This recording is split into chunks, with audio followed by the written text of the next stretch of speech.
We're good.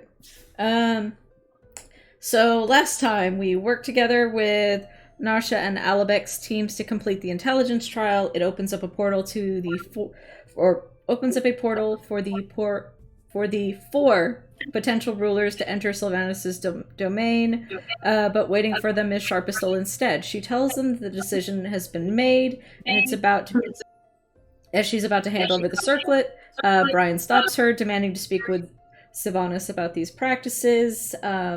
Sharpistol points out a door. Brian and Lukas make it through into his grove.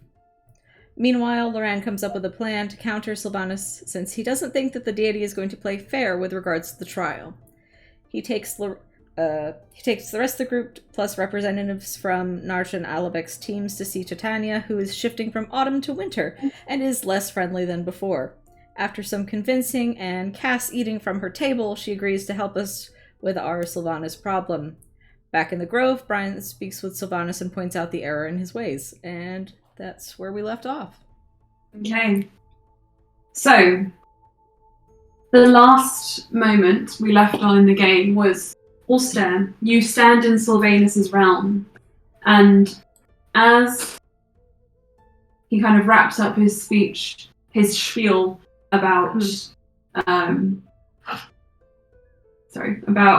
the world souring and being unable to remove humans from the legacy of destruction that they have caused, and also as countering with humans are in fact a part of nature and should be valued as highly.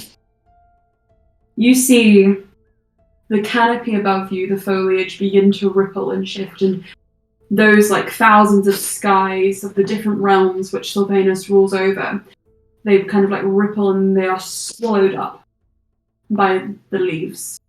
And then when the leaves pull back, there is a single sky dome above you, a sky that you recognize well, and you are stood atop a tree which you seem to recognize the view from. Up here, the Mesaje looks very different. The ice glitters, the clouds curve and pull around the horizon line, and the sun is almost abrasive to your eyes. It is so bright, but it cannot control you here. It cannot harm you, it seems, as you carefully lower your hand, which you would have instinctively raised to protect your eyes. You can see just fine. And coming with that safety from the kind of natural, the natural danger that the sun poses also brings other details. Everything that you see is in incredible detail. You not only see the brightness of the sun, but you see every groove and wrinkle and crease which moves and swells that makes up its face. You see how the tendrils of light, those beams which give your world life, interact with the sky around it, and how they kind of fade out. White becomes blue, and you see, even in the daylight, you see the places the stars should be. And you can see the moon just trying to peek over the horizon line. Not quite able, as the world is not yet ready. The seasons have not yet changed. You see ants on the ice, which... No, they're not ants. Those are people. I was gonna say. You see them move in droves, up and down, around the Ice Palace, which is a sharp tooth on the landscape. You see to the bottom of the ocean, where you can see the ocean, that is. You know that it is blue, you know that it is dark and deep, but you see every rock that lines the ocean floor. You see hunking, like kind of hunks of stone, rubble from ages past, which has been left to corrode and disappear and be forgotten below the sea. And Silvanus says to you, "All right then, what would you have me do?" I want to preface everything that happens now with, I am sick. So Sassy Alstaer might not be on his top form. Back into the moment. Alstair will look around, he'll turn to Silvanus and he'll say, "Give it back to us." Mm-hmm. Silvanus nods, and then he raises a hand, and the leaves clench and twist, and then they release, and you're no longer looking at the Mesaje. You're looking at a world you don't recognize. You're looking at a barren husk of a landscape where a strange grey matter has been poured over the ground, and what plant life there is fights through it to break away and meet the sun. But the sun is obscured by a thick grey smog filled with dust, and on this land there are metal machines which move and churn and make noises that remind you chillingly of the automaton in the Hells. And there are castles that sit atop mountains made of debris, the same grey sludge which is hardened into unnatural shapes. And Silvanus says, "All right then, so I give it back to you and you turn it into this. This is one of the places which was allowed to have them rule. I did not interfere. I lost this one." I said give it to us, not to them. Who do you think you're speaking to? You think you are so different from those of you who have come before. You don't know what I'm made of. What would you do? Tell me then, what is your plan? I've told you my plan. Tell it again. Have you not been listening this entire time? Emma has forgotten. I cannot rule the Mesaje alone, and I don't intend to. I was told by a frost giant that I should keep it, and that is to keep it moving, keep it flowing. It is opening up for the better. Freezing it in place would be the death of it. My father would have seen to that due to fear of you, and it's time for him to pass it on and take it away from you. Give it to me.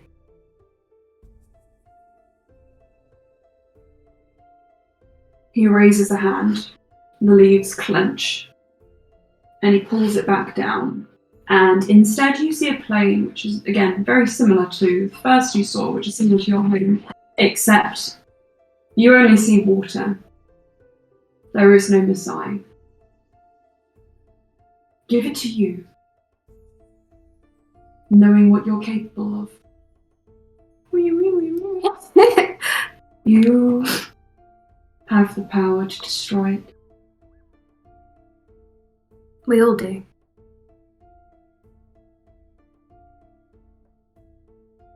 It's a power that should not be held lightly. I could not do this anymore. And he'll pull down his shirt to show that he has no painite on him. And I would never do this. The one who could have made me is gone. It was too late.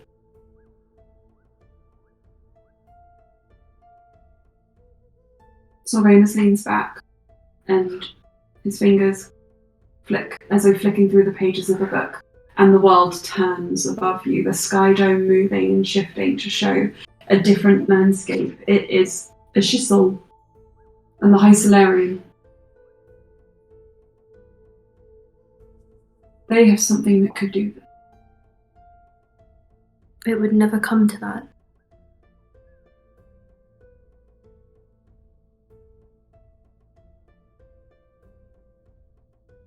Who would I melt the Mesaje for? Silvanus, why would I do that?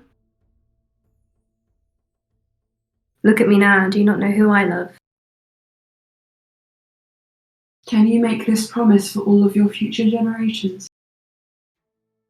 For mine and Loran's. Keeper of the Mesaje, your children will come into strong power. Your friends have power. And they are not here, but they influence you still in everything that you do. I give this to you. Let's say your son or your daughter or your child takes the throne. What's to stop them? What am I really buying for this land? 500 years of stitches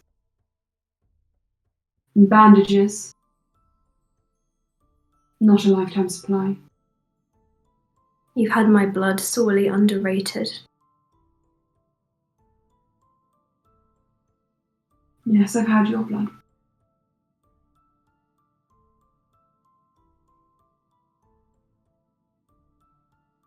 You've all had mine. You are mine, in a way. And I give it back, but not with my death. Not with my mother's death. Not my father's death either.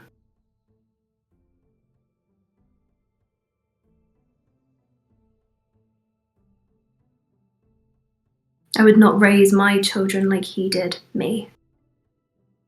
I was set up to destroy this place. I was set up to destroy far more. But I took it back. And I want you to willingly give it to me.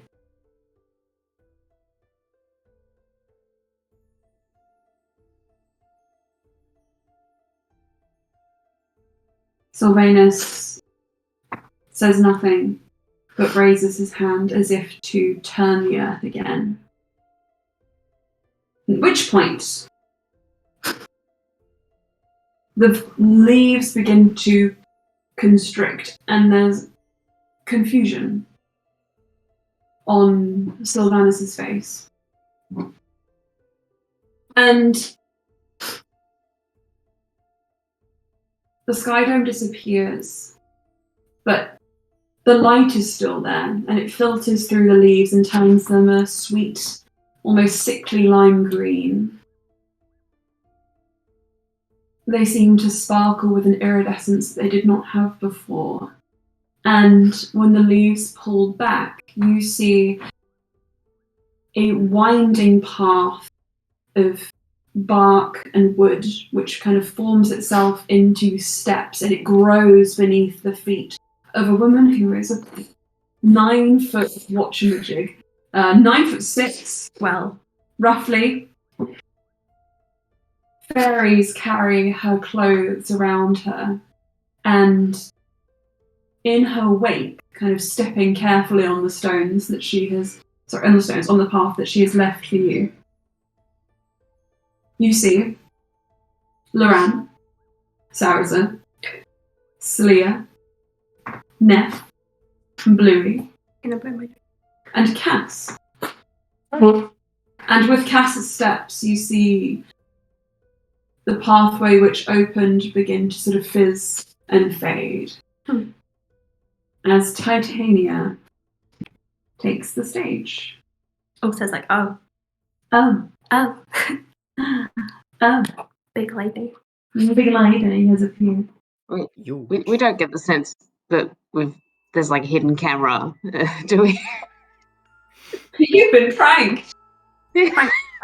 Oh no. Everyone else, from your perspective, if you remember, the last thing that you guys did was you got up from the table and started to follow Titania out of her realm. In doing so, leaves constricted around you, and you found yourselves walking almost balance beam-esque on the root of a thick oak tree. And as that root thickened and began to sort of like almost move and vibrate beneath your feet, pulling you in the direction you need to go with a little bit of outward force. The leaves, which have been kind of like encroaching on all sides, pulled back and revealed a pale, kind of like birch-coloured oak tree. The bark kind of like warming at the place where you see this throne, now empty. And in front of you, you see a man with like a pale blue skin, wearing kind of coppery leaf hewn armor and robes. There is lichen and sphagnum moss kind of growing over his breastplate, his pauldrons, and this guards his shins and arms. And he carries with him a large hammer. And this person who you look at, when you stare at them, it's like you're staring through them at the oldest tree, not at a person. At the youngest shoot of the forest.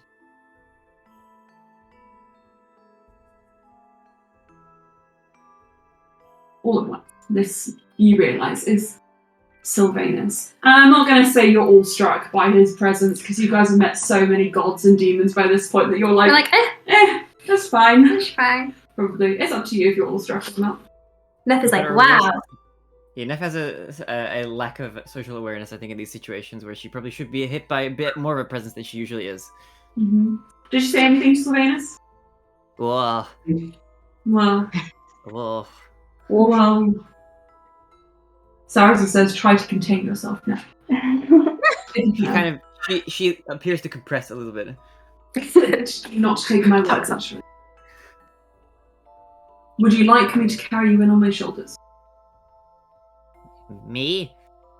If you wish. I've got a better idea. Could I carry you on my shoulders? I need to train for my monk training. I can walk behind you and pretend to be on your shoulders if you like. I insist. And can I roll a persuasion check? Okay. Alright, okay. I don't get to use my persuasion very often, but it's a decent skill. That's really high. That's a 23 on the die.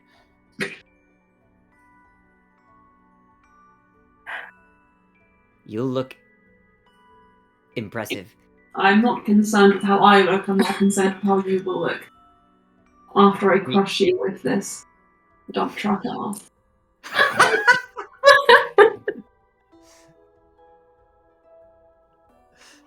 Oh god. Never look like those people from the Junji so just flat.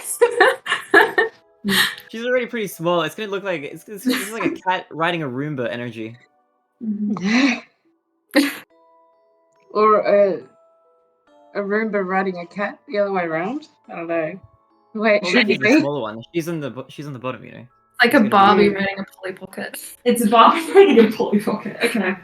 Neff, I'm going to give you this opportunity to attempt to lift Sarasa. Yes. Okay. Could I do it with advantage? Because I've been training. Neff has been on her game. All right. Off screen, she's been 1, 2, 3, 4 push-ups whenever she can. She's been doing calisthenics. I'm not exactly sure what those are, but I think that's an athletic thing. And her charisma right now is off the charts. Oh, yeah. I'm giving it this time, but from now on, I expect every episode for you to be on that, being like on screen. Neff is doing push-ups, pull-ups, so that I can so that you can get the benefit of this consistently. Okay. All right. Easy. But from now, I have to see it on screen to believe it. Go on. Okay. All right. Neff will get up from her 500th push-up that she was doing off the side. All right, it's time. And she will attempt to lift. She will heave. Okay. Strength check.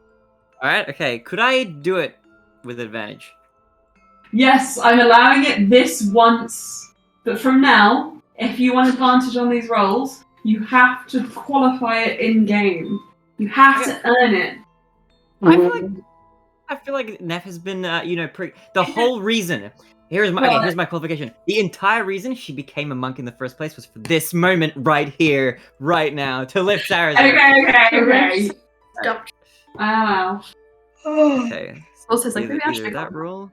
It was the same exact roll twice in a row, so that ends up being a 10. It 10. Aww. was an 11 minus 1 both times. I think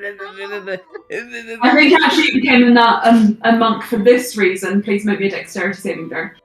Okay. Don't let me down. It's really bad. It's a 6. Yeah, it's a 6. Neff.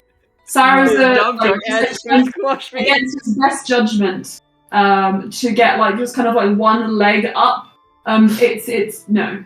You are crushed by the arse. Well, it was nice being a player in this campaign. And there's times where you think you maybe could save yourself, and you're like, okay, I'm going to do a cool monk move, and you almost fall off the edge of this path, and you're just dangling with one arm. Okay. All this happens in front of a god.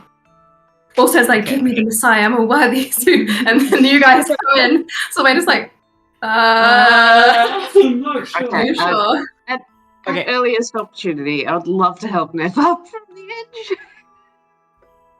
I have one final thing that I would like to ask of you, Oh. beloved DM.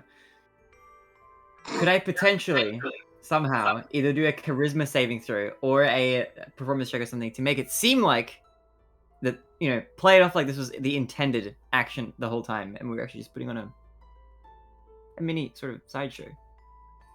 A short dramatic performance Yes. by Nefel and Out of context, for no reason that nobody asked for. Yes. Mhm. For the sake of saving Okay. face. I reckon At we the do that. cost of Leave- potentially losing even more.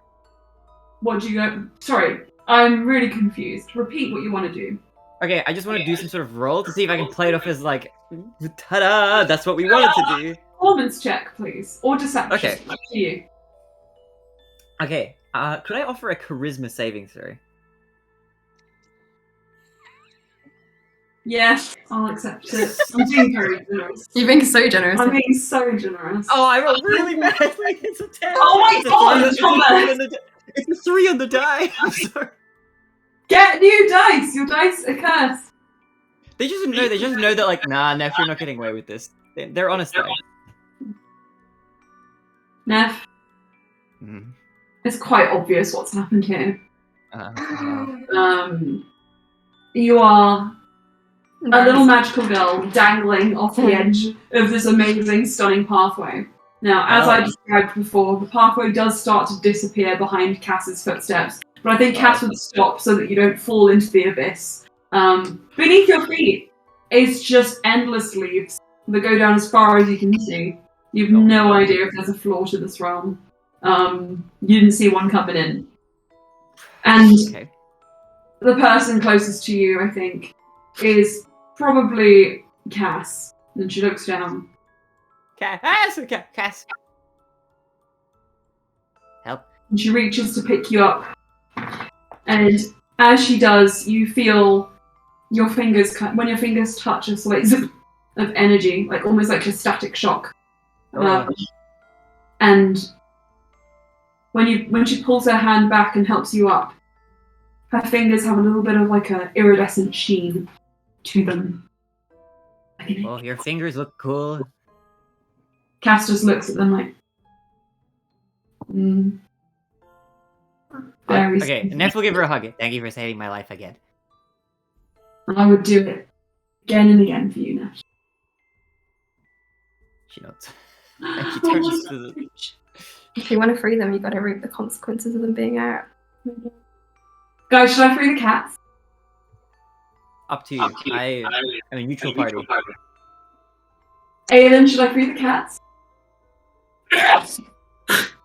Anna, should I free the cats? I want to see them. Yeah.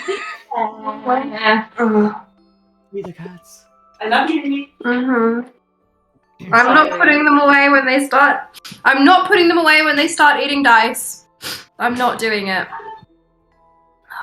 In fact, I will join them. I will eat my own dice in solidarity. I would definitely die. Hello, horrible boys. Resin. Done. Horror monkey. Oh, Fluffy! So cute and fluffy. Hello. Hello. I'm pleased.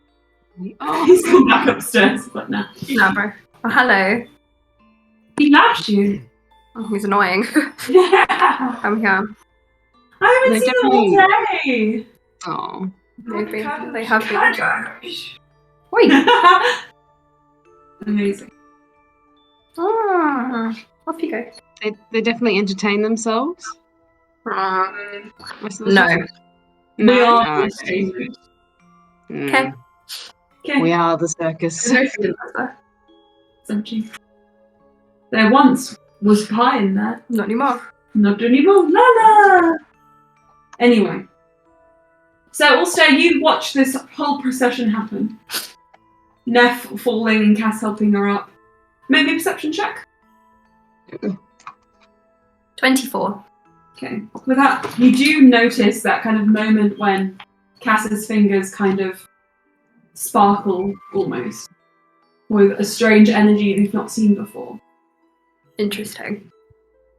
And if anything, it's an energy that reminds you a little bit of Loran and his kind of like magic, the Fae. Not completely out of the ordinary, all things considered. Cass is training to be one of the like a Fae magic patron. Oh, Brian doesn't know. Brian doesn't know. He doesn't know. He's like, cool. Sparkles, welcome. Does anybody have anything to say as you arrive? Or anything you want to do? Aloha. Oh, you made it. Titania, when you see Titania, you also notice Baz just like He just got on the bag and started going. Titania. I mean Titania. Titania. Imagine how massive she is to Neff. Tall. Do you have any She's tips? like- I'm trying to grow a little bit myself. She's like, be born tall.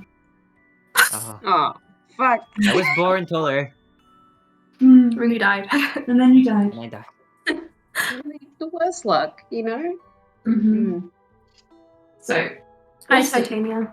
also, when you look at Titania, you notice that while she looks like herself, the hues of her clothing and her skin and hair are cooler than you remember. And Look a bit cold. you're He takes off his cloak. He gives Titania his cloak. a bit small for me, don't you think? You could use it as a muff. I could use it as a hanky. Yeah, take it. And she looks at it and is like, I think you need it more, and passes it back to you. Alstair puts it on the ground. He's quite hot. Titania stands there and she just says, I was encouraged heavily and incentivized to come here and speak on my dear Alstair's behalf. Silvanus, since when was your hearth, since when was your realm so aggressive and hostile to life? Isn't that exactly what you fight to protect? And Silvanus looks affronted at her arrival and looks to you, Alstair, and just says, did you have a part in her coming here? Surprisingly, no. Interesting. Who was it then who orchestrated this? One of you is. Loran sets off some like sparks from his hands, like wee. He gets separation anxiety and It's does true. very dramatic things. It's true, yes. And Silvanus narrows his eyes and he just says, This is not for outsiders to assess. This is between you, Lukas, and I. Alstaer Game On. We three alone are the decision makers in this trial, if we can still call it that. Can I inside check Loran why he would have brought Titania here, if I can Yeah. cotton on to whatever their plan is? 12. 12. He's kind of going off of the plan that you guys suggested, which was if you can get Titania's help, which was something that was discussed while you guys were traveling through the trials. And without much knowledge of why it could work well, he has seemed to have followed this plan through to its furthest extent. Alstair just looks between Titania, Silvanus. He's like, they seem maybe to believe that you wouldn't take me seriously.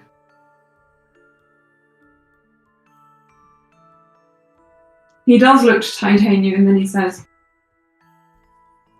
I take you very seriously. And Titania looks to Alstair and she just says, Alstair. Titania. Hello. Hello. And she warms slightly, similarly to when she managed to warm kind of at the end of your conversation with her back in the Feywild. Her colour's kind of slightly changing. She just says, if I'm completely honest, you did not need to bring me here. I didn't bring you here. No, I know, but... It's always nice to see you, though. Yes. You're very welcome. Just looking to the rest of you. But I understand why you would want more than one ethereal voice weighing in on this conversation. If you ask me, for far too long, the affairs of this world, the affairs of all natural things, have been monopolized by a single deity. That must be a tiring task, and you cannot possibly bring a sense of unbiased belief or agency to this job, to this mission you have sought out for yourself. I'm not asking you to forget the horrors that you've seen. I don't think anybody here is.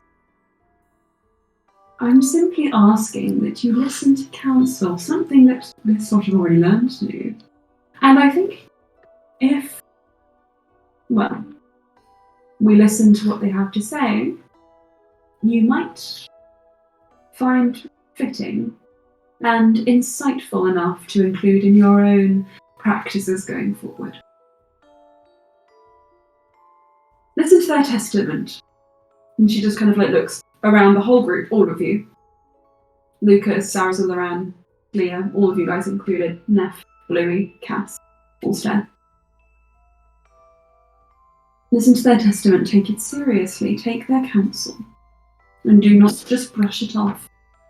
Because you have some grievances to air.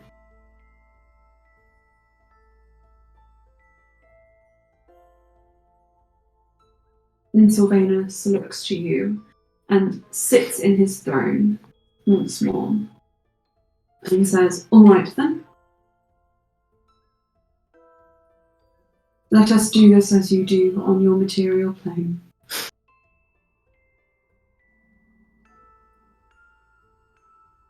And the floor is open for anyone who wants to say anything to Silvanus at this point. Go away, and. No, Lazarus. I think Loran will get the ball rolling if nobody else will, as he often is wont to do. Loran just says, Titania kind of took the words out of my mouth, but if you ask me, you've already gone through this much effort to try and find someone fitting to rule over the Mesaje. Alstair, I don't think, and Lukas, actually want or really care for the crown. I think they just care for the position itself as a steward, a protector. And don't forget, part of your trial also tested how well we could work together. A bit hypocritical of you not to take on advice from others, unless, of course, you think that their advice is of less value. You think their word is worth less than your own, and you don't see them as equals like you claim to. Your life is valuable, but your judgment holds the most weight.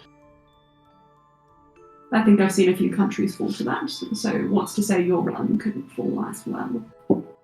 This seems like a self-preservation thing, if you ask me. Anyway, anybody else? Nev just Anybody vigorously else? nods along. See? She agrees with me. Who's like see down there? No.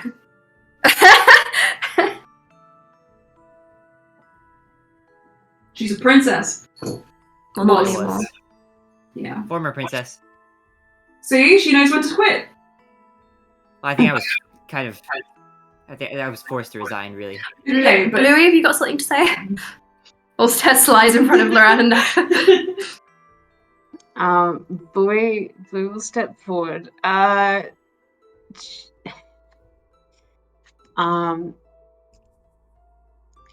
She'll try and be loud. Okay, she says, as the person here who has the shortest, and she looks to Cass and Cecilia, the shortest natural lifespan, I feel like it might be difficult for being.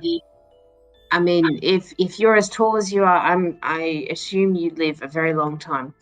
It might be hard. It might be hard for you, even as you're able to kind of see everywhere, to have a full perspective. I mean, you can sort of, in a way, literally have a full perspective of everything, but it not a full literal perspective, but I mean, it seems like there are concerns for a lot of people on a very short time scale, at least. And I think they're just as important as the long-term overall need to help and protect the world. Tony gives you a pat on the back.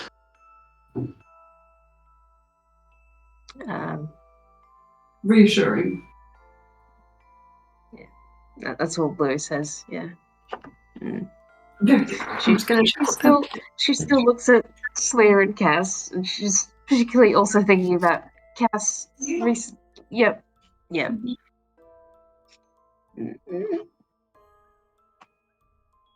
Slayer, do you have anything to say? No. She's just looking on very respectfully.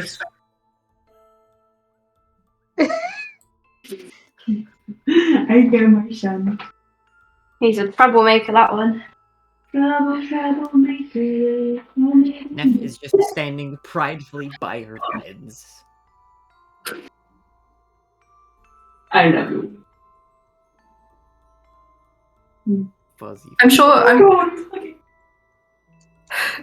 sure Cass would say something if Georgia was here. So Cass has something that I'm going to say to them. Slayer, if you have nothing to say, Lukas steps forward and he looks over towards Bluey and he just says,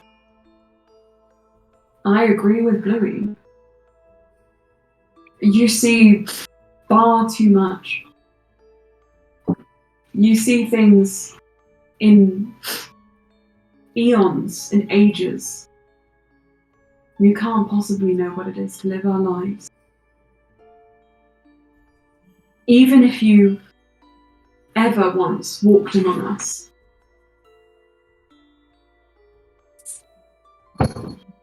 even if you ever once walked among us, that fragment of immortal life that you've experienced, how can you expect to remember it amongst all of your immortality and all the time you still have coming? In 3 centuries, 3 millennia, no one in this room will be here to hold you to your promises. We'll all be gone. Even those of us with the longest lifespans. And he looks to Sarazul around and Alstair. Alstair sweats.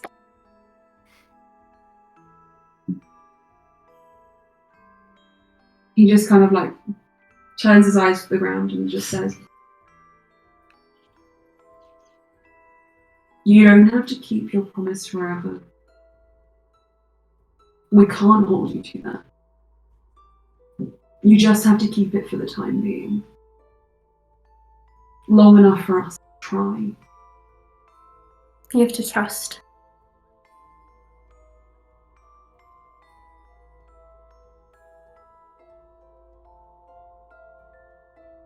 And just, I don't know, don't kill us on the way out. To make this all go away, even if you probably can. And don't kill my mother. Perhaps what you need instead of a circlet is a contract. More contracts. Contract flashbacks. Something to bind you with the rulers in another way. I'm no devil.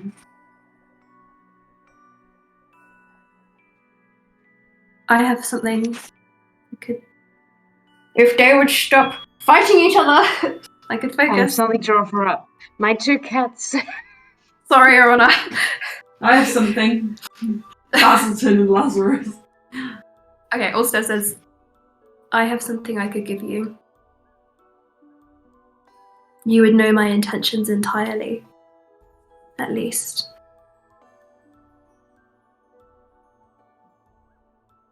Who's that? They're really distracting. Don't you just, I'll pick up the, Okay, that's all. I'll just take the bag off. That should be fine. They're playing with a shopping bag and it's really bad. Sick, bro. Now they can play with each other. And Mama, Yeah? I might take this opportunity to step out. Okay. Okay. Thank you for letting me play. Appreciate it. I hope you guys have a good session, okay? Bye. Yeah, Bye. Bye, Thomas. Bye-bye.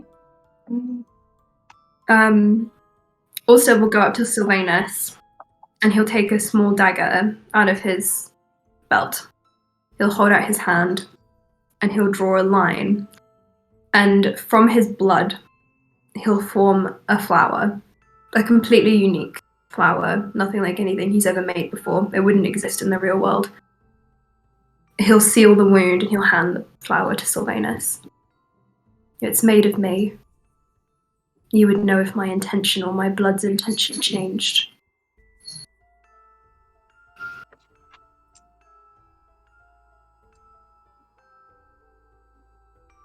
For this to hold weight, I need more than just your blood. He looks back at Lukas. Lucas does the same. Pours his blood over the flower. More than just you two. And he looks at the ram.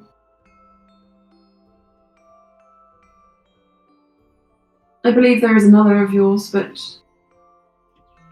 she isn't here. And I do not think she holds such remarkable magic.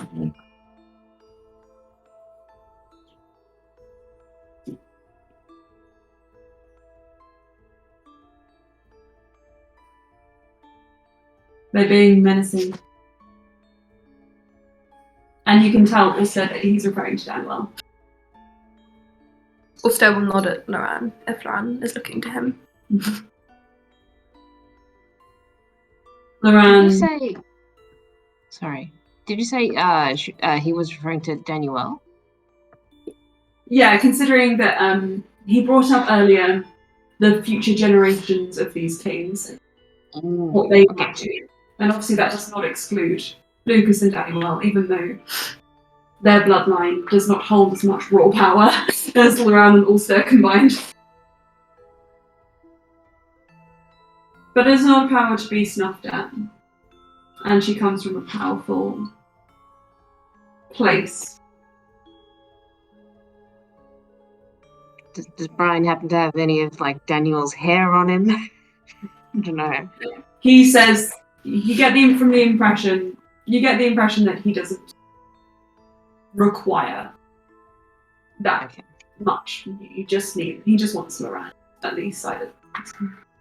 And Loran steps forward and offers his blood, cuts his palm, and just kind of like picks the flower and just kind of rolls it in his palm.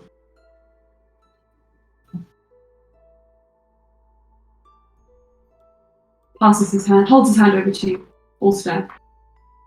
Would you mind? Alstair seals it. It's like 50% of my life force just in this room. Very weak. Really? Don't know what you're worrying about, Silvanus. I wouldn't last a day. Silvanus says nothing. Rand's like, tough crowd.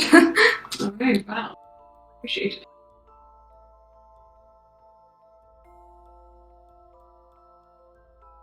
Titania looks at him and just says, "Does this not quench your thirst? Does this not satisfy you? Let me leave. Or should I show myself out?" And Silvanus says nothing.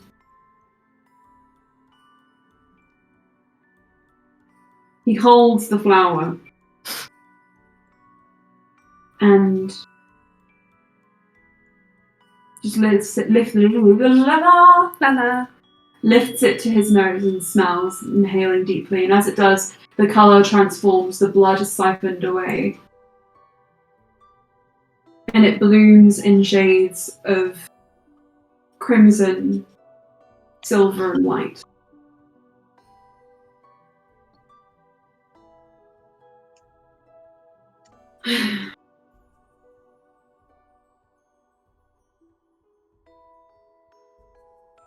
I would have liked to have seen the extent of your power. Who's talking to? Alstair and Lukas. Are you not satisfied with the trial? Did we not show you enough? You showed me plenty.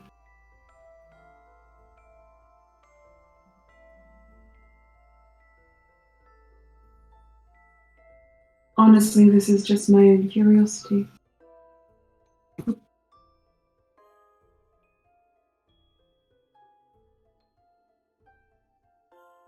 Wait.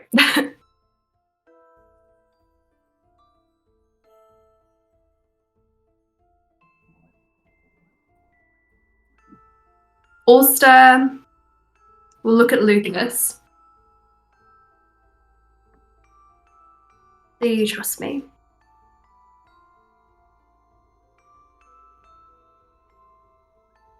Lukas says yes.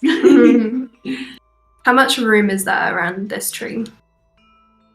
And It seems to be impossibly large and very intimate at the same time. Is the canopy open? It's closed at the moment. Okay. Is it made of plants? Leaves. Can I try and open the leaves? You can try. These leaves aren't really at your command, but if Silvanus sees you kind of like reaching for that, kind of the curiosity taking over him, he'll part the skies for you. Okay. This is going to happen in the throes of what Alstair's going to do, but he's going to grab Lucas's arm and say, apologies beforehand. And he's going to throw Lucas up into the air as he transforms, and the air will start to swirl around everyone. Make me a strength check. Yeah. Throws as he transforms, so I'm going to use the... I lost it. I think with advantage, because Loran is going to use some magic to help lighten his form when he sees me. 17. 17. Okay, cool. You kind of give Lucas the momentum and Loran gives the upward lift as Lucas is kind of like thrown high and he arcs and begins to drop over the edge of the plinth that you're standing on. And Lucas is like, I trust you implicitly! Okay, whilst this is happening, I think Alstair's form will just break apart and look like it's turning into a swell of silver wind. And everyone would be pushed back by that unless they're a god, so Titania and Silvanus prob's fine. And what emerges from the wind would be a dragon. And he will carry Lucas up on his back as he rises from the wind. And he'll be a silvery blue coloured dragon. You settle back on the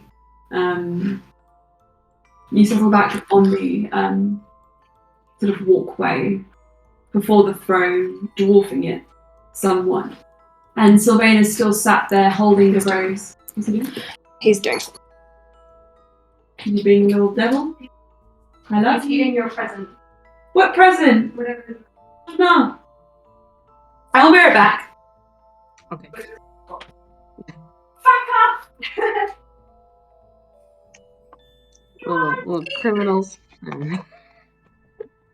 Ghastly devil! I'm about to put him on a spit. I am supporting him with my arm. It just was an illusion, I promise. I'm not holding him only by his feet. I just wanted to preface that. In case this video gets put on the internet and someone's like, hands from her! She's attacking the cat. He's attacking us. You're giving kiss time. He looks like a toy! It does. He really does. And he smells amazing.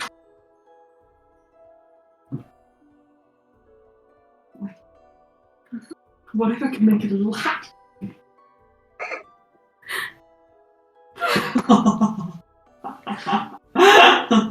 No! He looks like a little knight.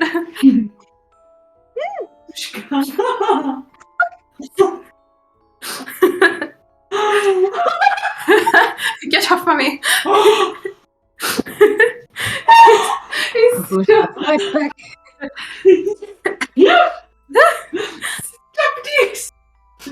That was not me. I did not make him do that. Anyway, I don't want to overshadow this amazing moment. Did Alstair turn to level 17? Yeah, I did. Alstair before you is no longer Alstair. He's no longer in his human form. He has taken on this form of a dragon. And as he does so, he dwarfs Silvanus' throne. And Titania looks up at him with wide, hungry eyes. Oh no. I wonder if he will eat from the table. No. And her sort of like colours cool very, very dramatically. And you get a chill kind of coming from her side of the room. And So it's like, Not done. And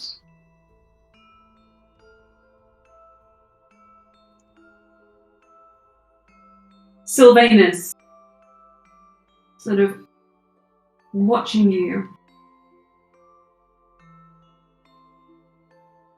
stopped for a moment and closes his eyes, takes a breath, and stands. As he stands, Alstair, he grows massively in size, matching you. And eye to eye, he just kind of examines the scales, examines the transformation. Also will open his mouth, and you see that he modelled his teeth after Soreller's. Aww! That's so cute. All that examining was for a reason.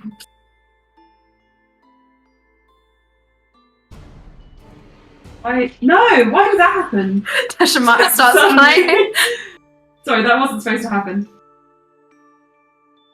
Hang on. I'm just going to blow my nose. I hope nobody minds.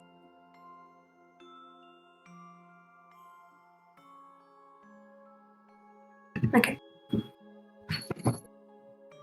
It's not on mute anymore.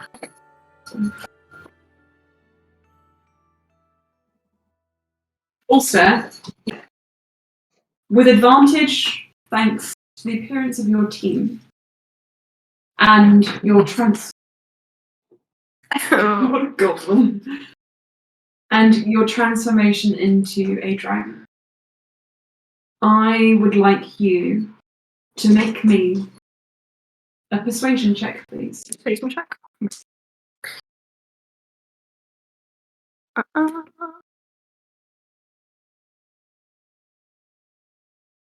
Using mine or the dragon stuff?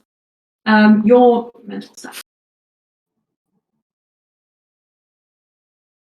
Good thing I'm very persuasive. That's an 18. 18. Also has a +7 to persuasion.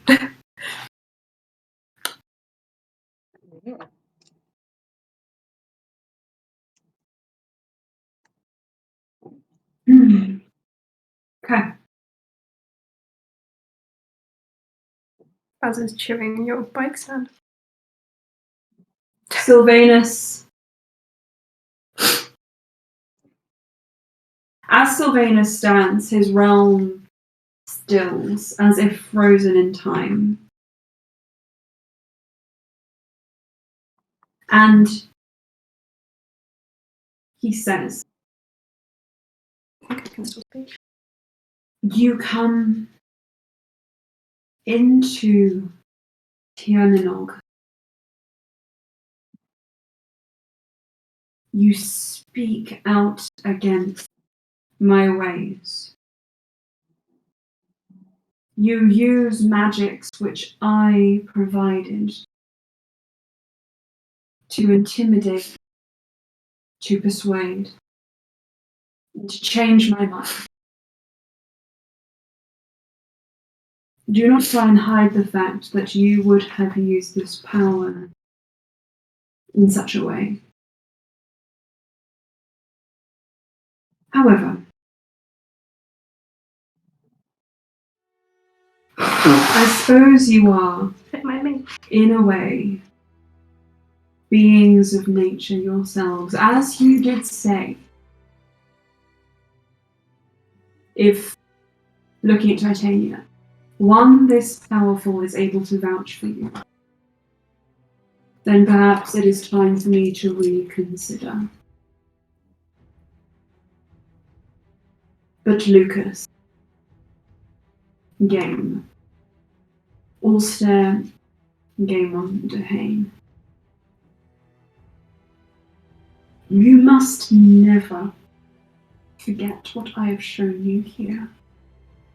And you must allow me to instill a primordial memory of this into any future generations. This will not be forgotten. I will not allow it to be. I refuse to bend and let your world fall like so many others already have, because I did not act soon enough. Or perhaps I did not give power to those who would actually have attempted to do what you are doing in those realms. Jesus Christ, lads. Get off! Off! I will not remove... Alstair starts kissing Loran. I will not remove myself from this, nor my responsibility. It was my duty. It was my duty to ensure the safety of realms such as your own, and I did not uphold that duty.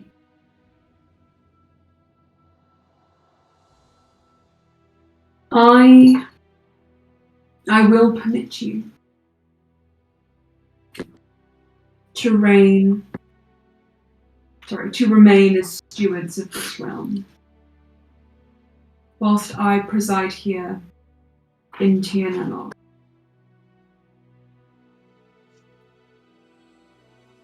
And your father's sacrifice, this will be the last.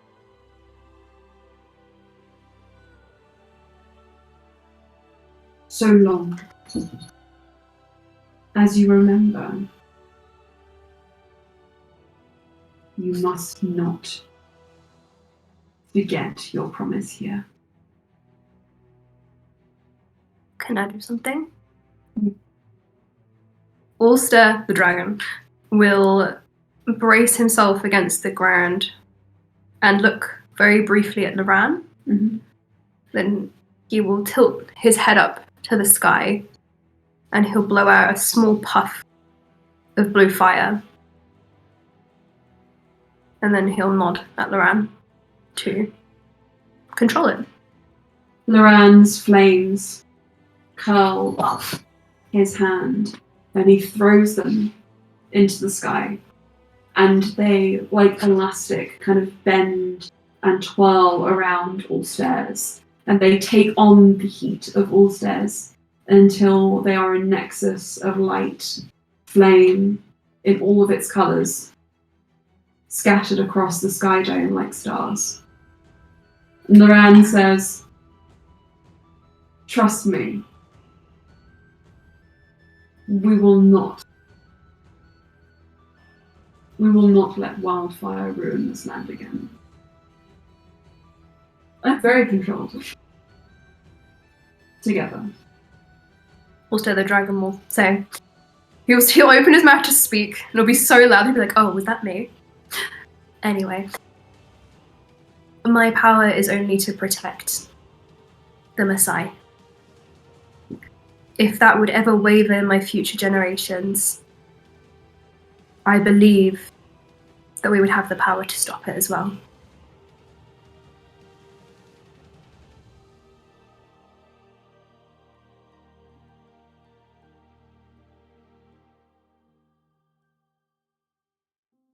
All right.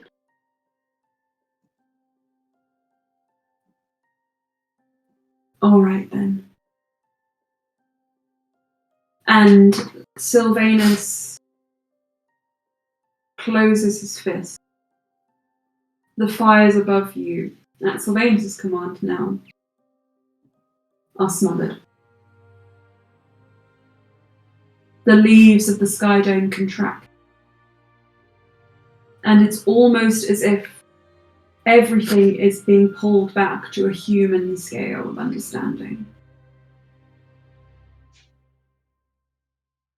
And there is a rush of wind as the floor beneath you is kind of pushed down to the ground. And you feel almost the tree turning, and Alstair, you see something small coming into view. Those ants again, except this time, no. They're not Mesajans. They appear to be candidates. They are wrapped in vines, each of them fighting as they have been this whole time. And finally, they are winning as the vines pull back. They are uninjured, just exhausted, it seems, your mother included, who is still bound at the feet of this tree. And Silvanus releases her. And you are within walking distance. Have I been reduced to human form again? Can you do that? He can, but he will allow you to do this at your own time. Alstair has an hour in which he can transform freely back and forth. So I think he's gonna let it drop, and he'll run to pull his mum from the rest of the vines. She staggers slightly, but I don't think he can actually do it back anyway. she is solid on her feet. And Titania has kind of found a perch up on one of the top higher branches. And she's just kind of serenely looking down at this scene, enjoying the view, enjoying the spectacle of it. And she sighs and pats her legs and says, "Well,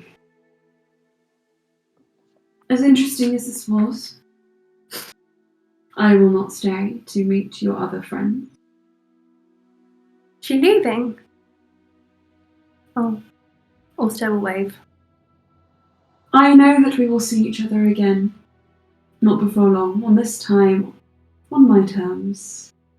Say hi to the mulch. The mulch, too thinly spread to Very have nice locations. garden. Louis? Yeah, it's a very nice garden now. It's a very nice garden. Louis has seen it with her own eyes. I'm glad you think so. It has been spread very thin, as it should be. The food it bore was bitter, almost inedible, so I decided to give it over to the flowers. He did taste bitter. Loran looks upset. He's like, "Shush, Alstair, no. I will make you forget the taste of him. If necessary." Mother, how are you? Sharpie still seems dazed. I can turn into a dragon now. I saw. Yeah. Don't really know how I realised it. I just felt it was the right time. Also, I've been looking at Seredoras for a very long time. Who? Our dragon friend. What? You knew that. Oh. Yeah. Ah. You're right. No, I did. I'm a bit outside myself. Is the crown gone from her head? And it's still on her head. Alstair will turn to Silvanus. Please. She could remove it. What would happen if she did?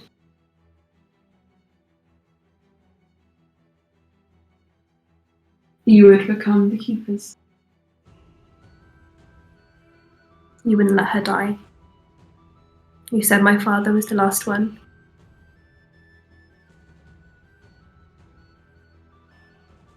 I promise.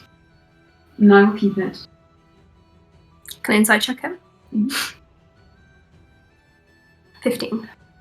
It's a Hello. promise. It doesn't seem to make sense fighting for another 3 centuries for her. Another 3 decades. Surely that would be the same amount, but either way, for me, it is a blink. For you, it is much more than a measure by my standards. If you want her to live till the end of her natural lifespan, I will allow it. How gracious. Alstair will take the crown off her if she lets him. She doesn't. She doesn't. No. She pushes back and just says, "No. This is not how this happens. Give it back to him. No, you misunderstand me, Alstair. I need the cup." Shu cries.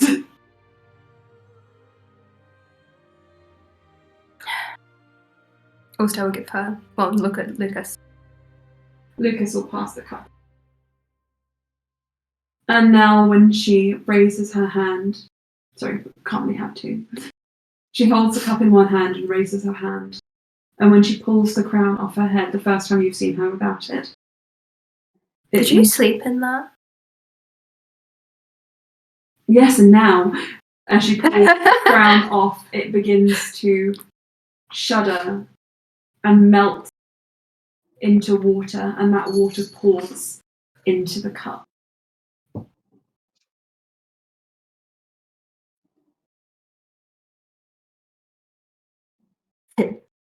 And she says, usually we say a kind of ritual, a parting, but I think I might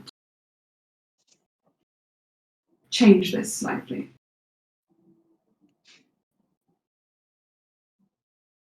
Keepers of the Mesaje, and I call on you now to build a relationship with this land and use the time you are given to make good on your promises and become Oh my gosh.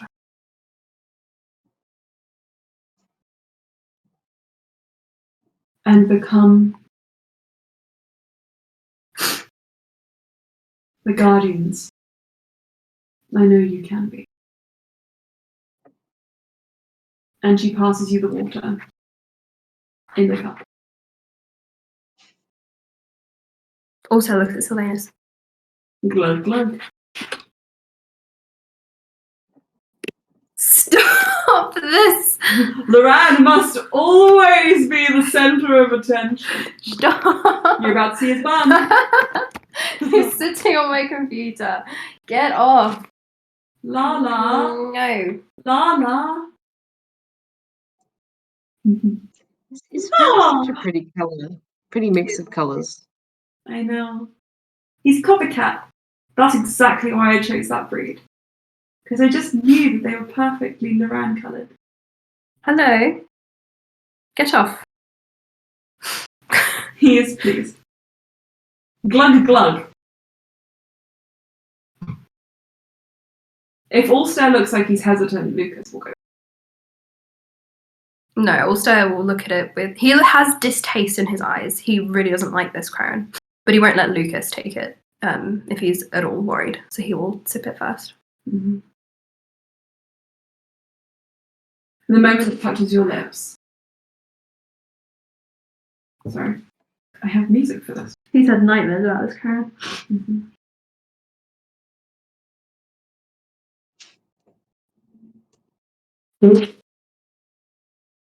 Don't mind me. Just drowning in my own mucus. Is this what drinking from the cup is like? Drowning in Oh yeah. That's some tasty stuff. It probably tastes metallic, right? Maybe like fresh ice. It tastes like cold and silver blood. But the longer that taste sits on your tongue, the purer and the kinder it begins to feel. Until it is a fresh cup of spring water. And Alstair, you don't fear it anymore, because when you reach up and you feel your head, there's nothing there. There is no visual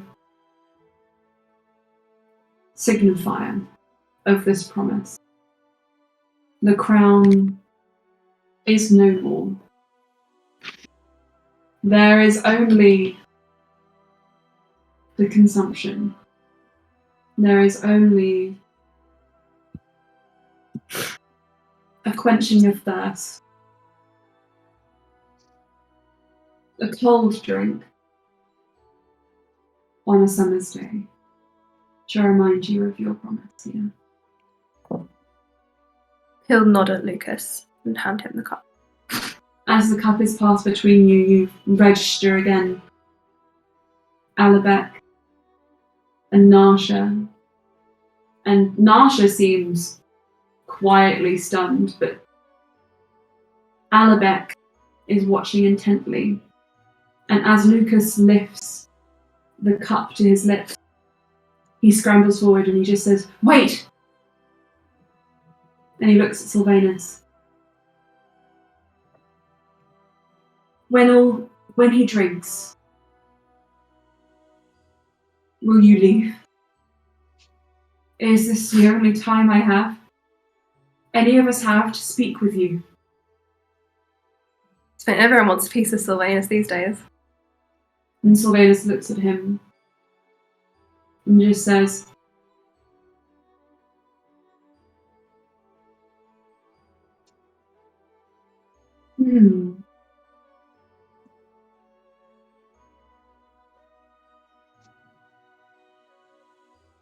I wonder if maybe I have been too distant. You believe I need to reconnect with the people once more to understand the value of them? I know I did.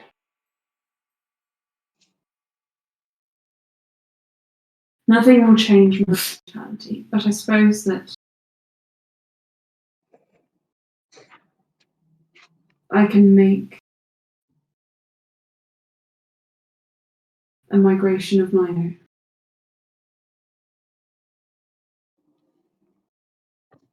Every now and again, just to remind myself.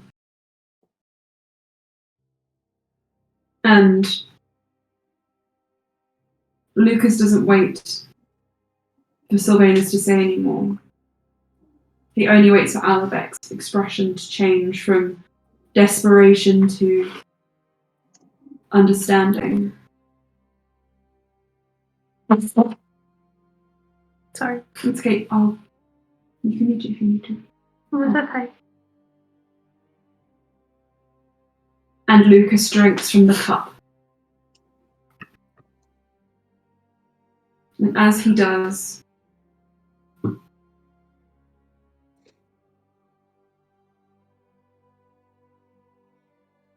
Silvanus's face begins to change. From the severe expression of the young man who you spoke with, it ages before you until you are not speaking with a young man anymore, but you are facing instead the calming smile of an old man. His body's stout and thick, with 3 C's. Sarah's just like, oof, Oof, competition. damn. So is this Silvanus that transforms? Yep. Right, okay. His blue skin stretches and twists into the bark until he is the tree. And only the face looks back at you. And he just says, the Mesaje might look a little different when you return to it. Just a little. Do not be alarmed. I just want to try something. Interesting. And with that, with all of that,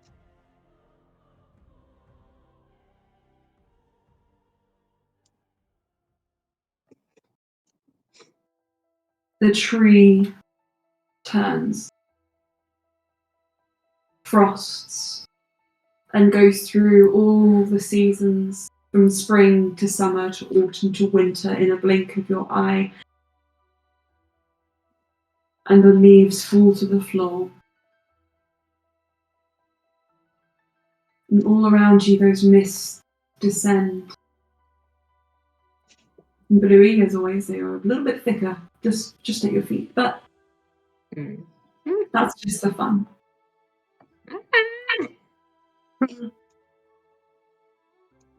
The only thing left here now are yourselves and a tall woman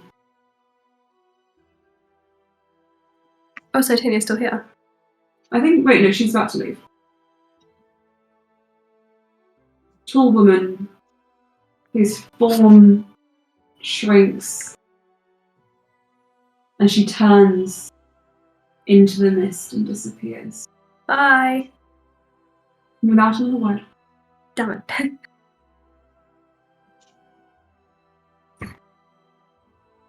Didn't even get a pat on the head. She's in winter, baby. So am I. Oh. I like to imagine that Alstair ran to help his mum, and she was just like, "Get off, silly boy."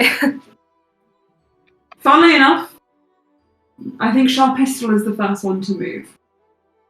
And she says,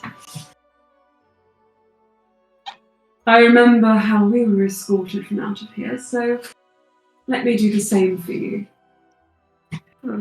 Perhaps with a bit more pomp and circumstance than the Mesaje is used to. No, that's not quite the word. Right. A bit more, and then Loran cuts in. Pizzazz. And she looks embarrassed. But nods. Alstair grabs Loran's hand. Holding his hand, with Lukas by your side, and your friends around you, Loran sets off a firework that crackles through the mists, and when it explodes, the sky is lit in gold and silver. And the energy of it pulls the mists apart so strong as Loran's magic at this moment, in this moment of triumph, of your triumph. And when this mist pulls back, you are no longer empty. Oh. You are no longer at the centre of the Mesaje. The cup, the key, the bowl, they are gone to where you do not know. And before you,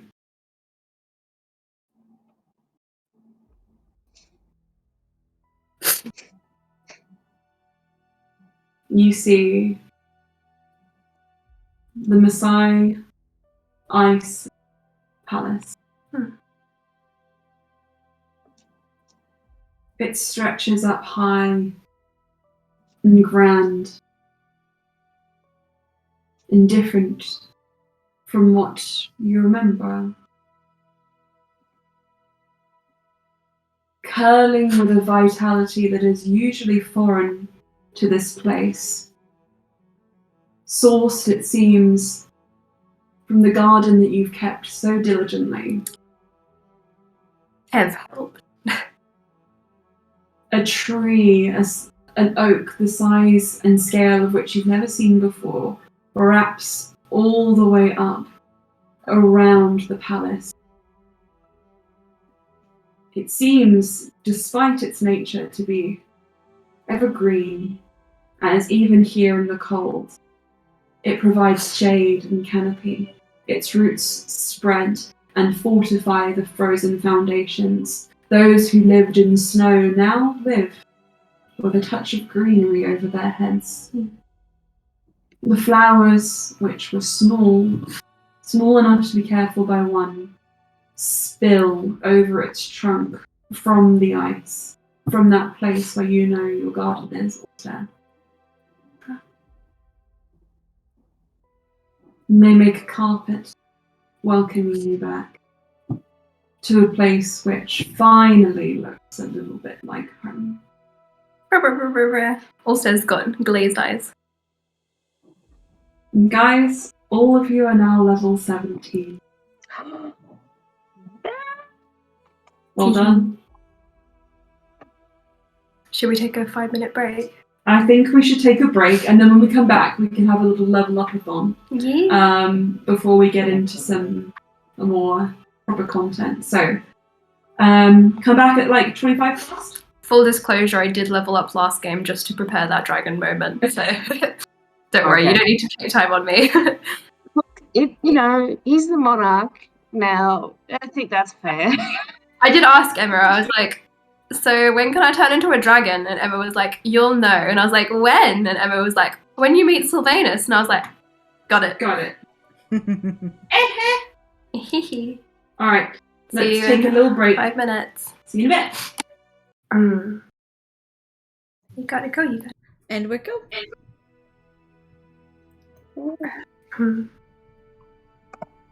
Level 17.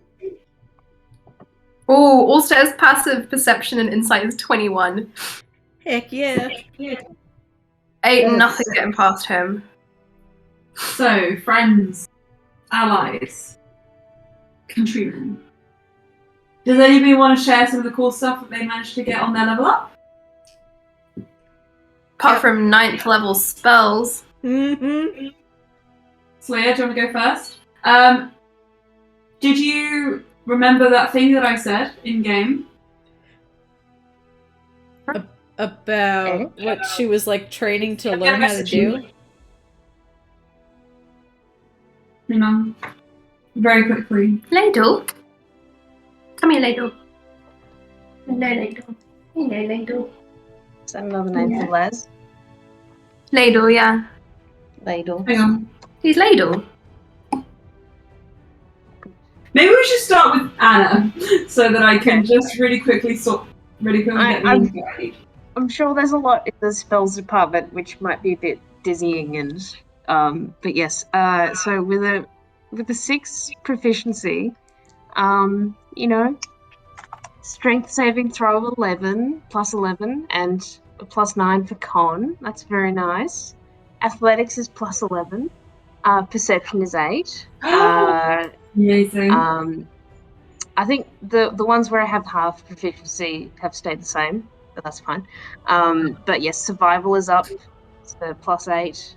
It's very nice. Is that all of them? Yes, it is. And if you were to hit things with the whistle dart, that's a plus 15 to the attack. And it's a plus 12 for the vicious greatsword now.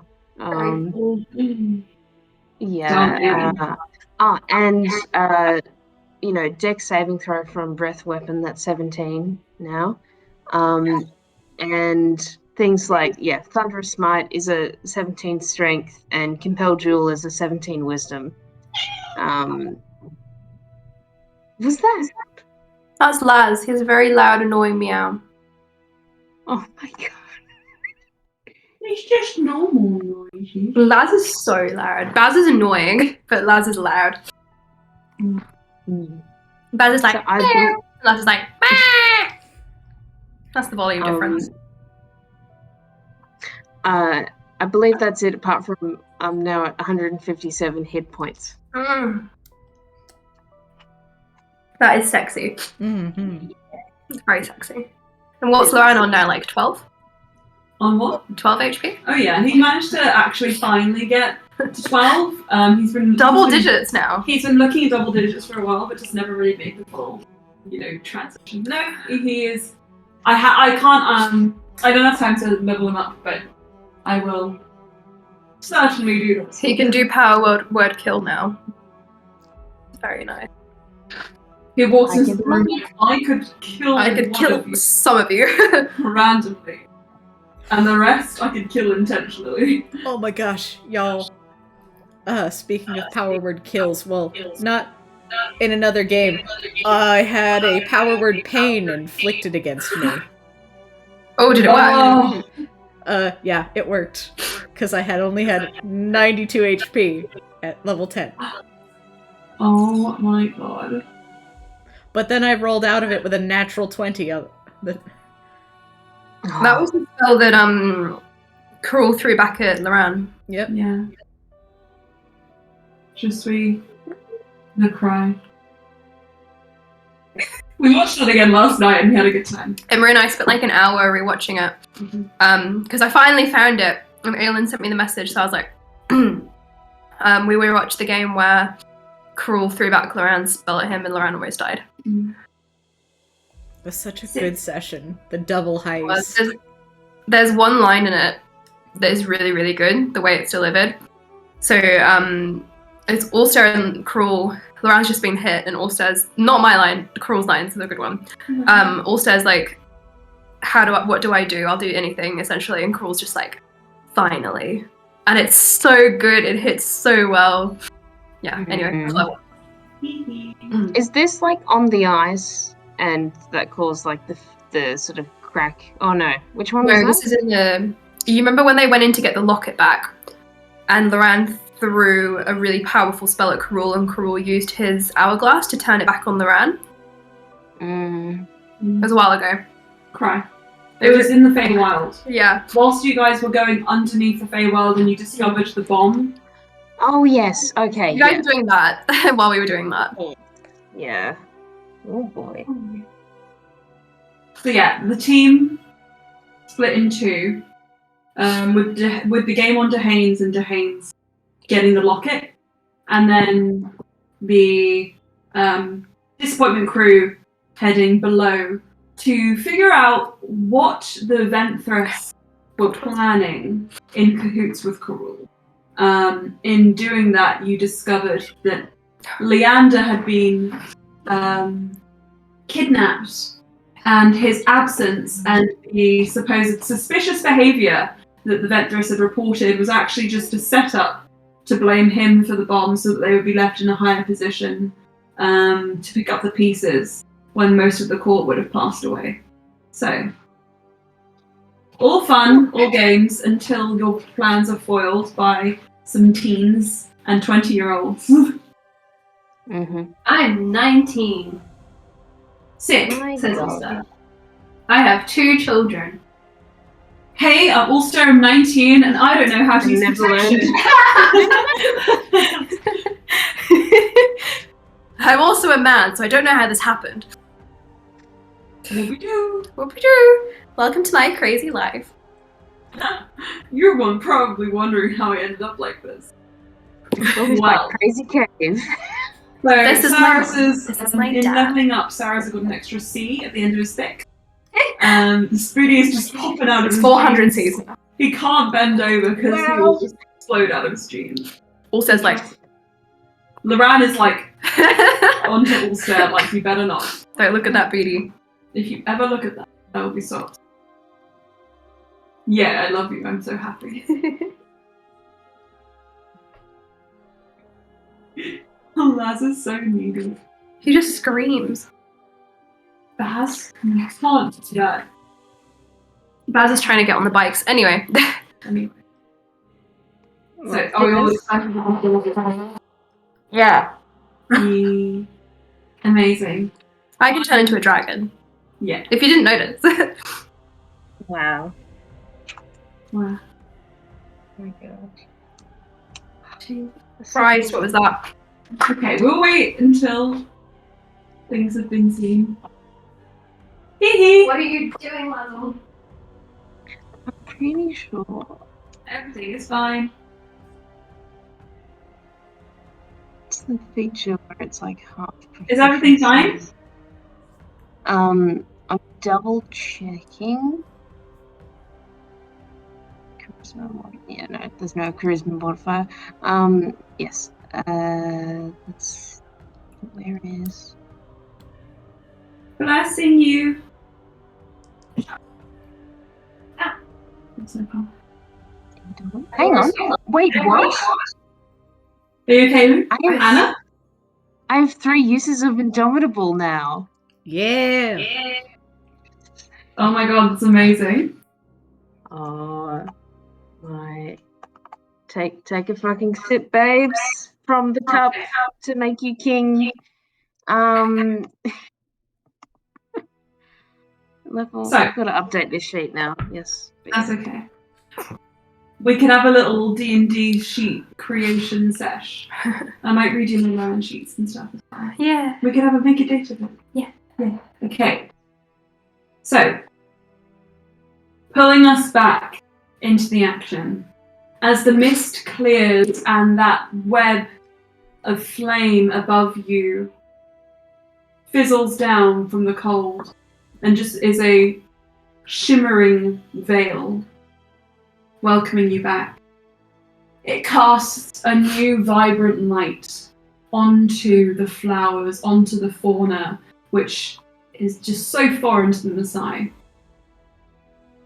And also, as you and Lucas walk through these flowers, walk through this greenery, over the ice, towards the steps of the Mesaje Ice Palace, you see waiting there as if expectant, coming out of the building, looking from windows, gathering at the foot of the steps, people, droves and droves of them from all tribes,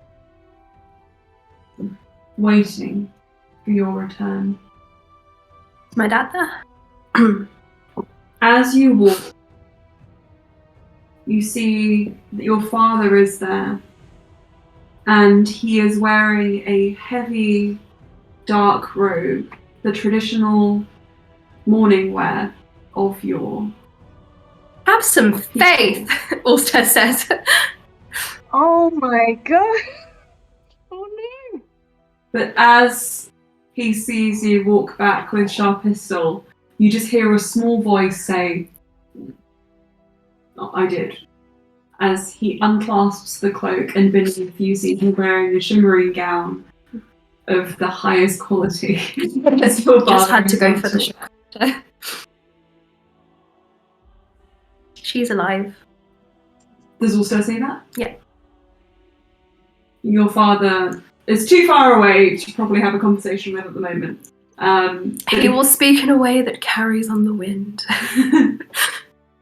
In a way that speaks to your soul, but not with a mouth, because he doesn't say it loud enough for you to hear. Rolmy says, "I can certainly see this." It's evident by the fact that she's walking behind you. Anyway. I feel like I'm removing some of the gravity from this moment. As we all want to do.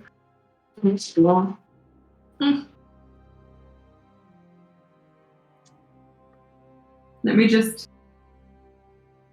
slowly kind of pull us back. Hang on. I feel like my brain is leaking out of my nose. Baby. I'm very sorry to hear that. It is quite sad. I do depend quite a lot on my brain. I don't have any other uses. So Stop saying these things.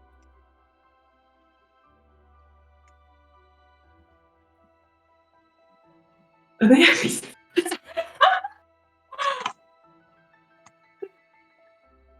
No. your turn to go check that. I'm just Goodbye. There's some thumping noises upstairs.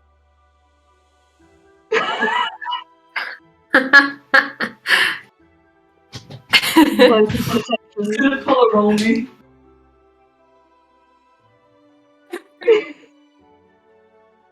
That is so great. Wearing a morning gown and then just in case wearing the ceremonial thing underneath. Wow. Oh, he's like Lala's here. Okay. Where's Baz? So it's Baz who's doing that noise. By the way, I've also discovered I can action surge twice. Presumably not in the same turn. Scary. No one can see you. There you go. Hello, welcome to the cave. Hello. Ladies and gentlemen, my girlfriend. It's been a long time since you have been in love. That's all. Hi, so Roll Me just sees you. And then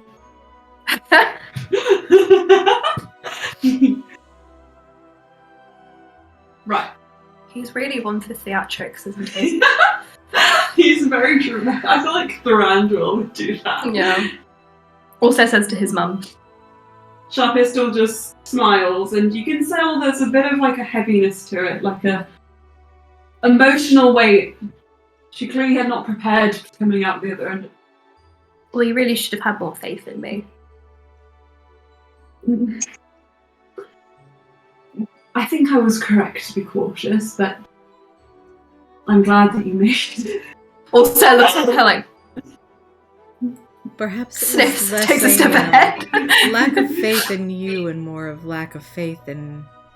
She kind of looks over at the tree, like... Also just speaks louder, lack of faith in me, and starts looking ahead. Anyway, I want to just make sure I'm applying the proper, moment. Okay. Emotional weight to this moment. Also ruining his own moment. Yeah. You guys walk in a flying fucking V, because I say so. Okay? You walk forwards, and you part these crowds who have already naturally kind of gathered on either sides of this kind of floral pathway that leads up to the Ice Palace now. And your father, waiting at the top, discards his robe as if he knew he wouldn't need it. And with wide eyes, just kind of moves slowly down the steps, almost staggering occasionally. To get picked up by his giant wife. He stops in front of Sharpistol and he holds up a hand, and something you hardly ever see him do willingly, just reaches out and touches her cheek. So you are real. Ew. They both look at you, Sorry. and Sharpistol says, "That I am. Thanks to them." And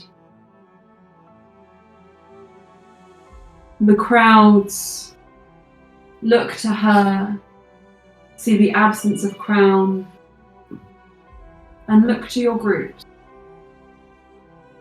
Slia, Bluey, Cass and Neff, Loran and Saraza have sort of moved back slightly, following the lead of some of the other groups, leaving just the candidates in the centre. Do you follow suit?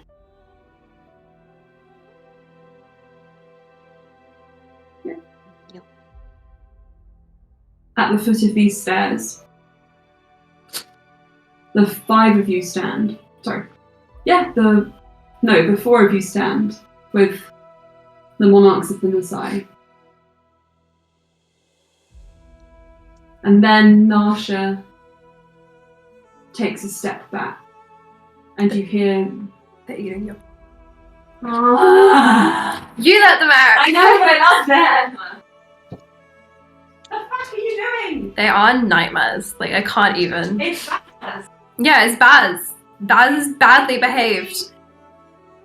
But he's so cute.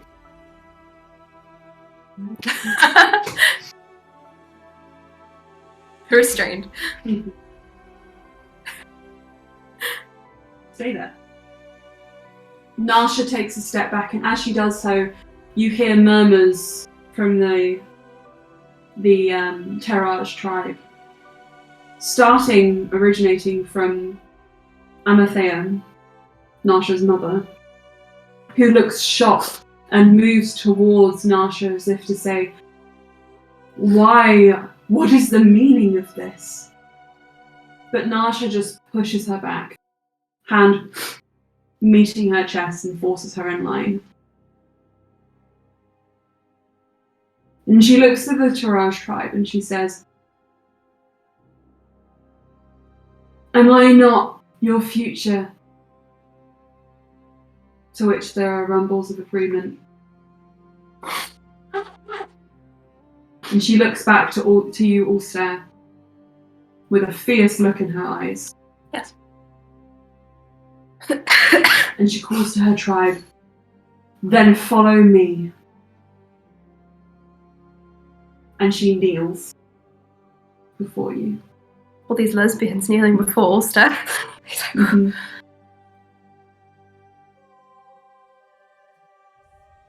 This is a sapphic lesbian community. It's wonderful. But anyway.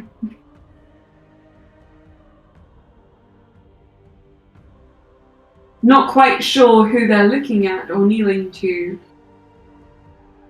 The Mesaje tribe don't need much time to realise. Besides, most of them knew that they don't send in future life. They send in truth seekers, people who can find the answers to the questions which they have been desperate for so long.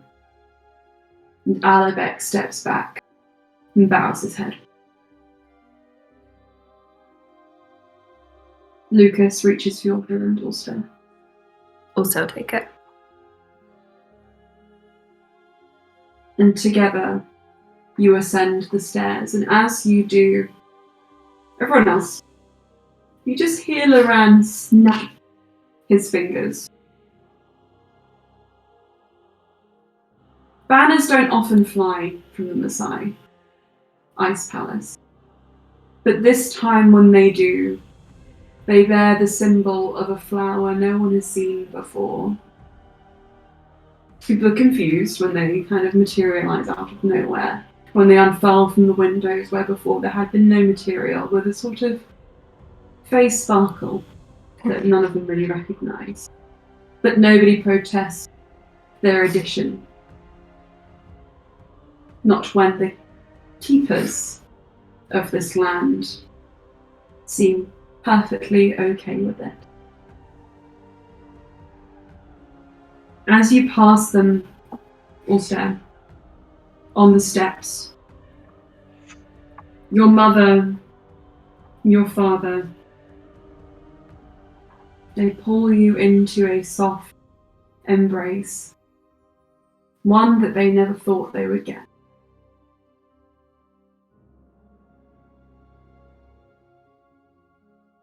Sharpa still pulls away first, tugging Rolmy with her.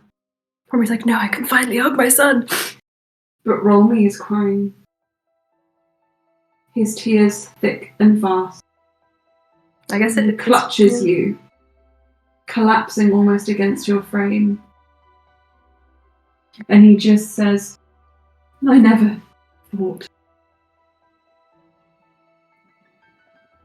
it would come to that. Forgive me. And he kneels. Ah, hold on, my nose is running. Really helps the moment.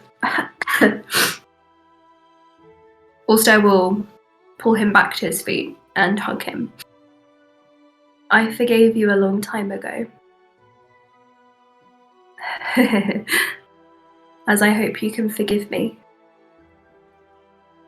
And maybe this time we can try and love each other.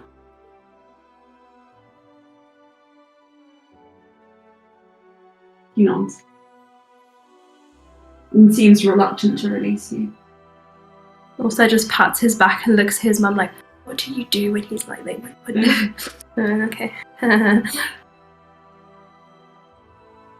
As you ascend the steps, hand in hand with Lukas, you hear that.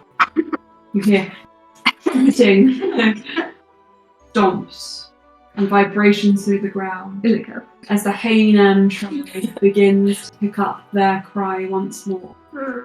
Their rally of support for their new rulers. Well, at least of their people, if not of their land.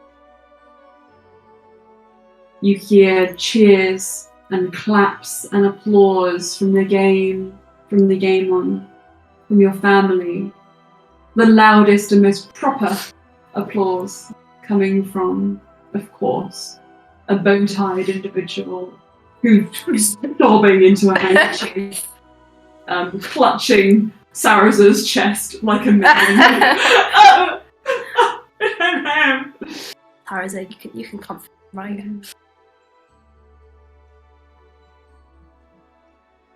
Bluey, behind you, you hear a small figure scuffling, like, I want to see, I can't see, you're all too tall!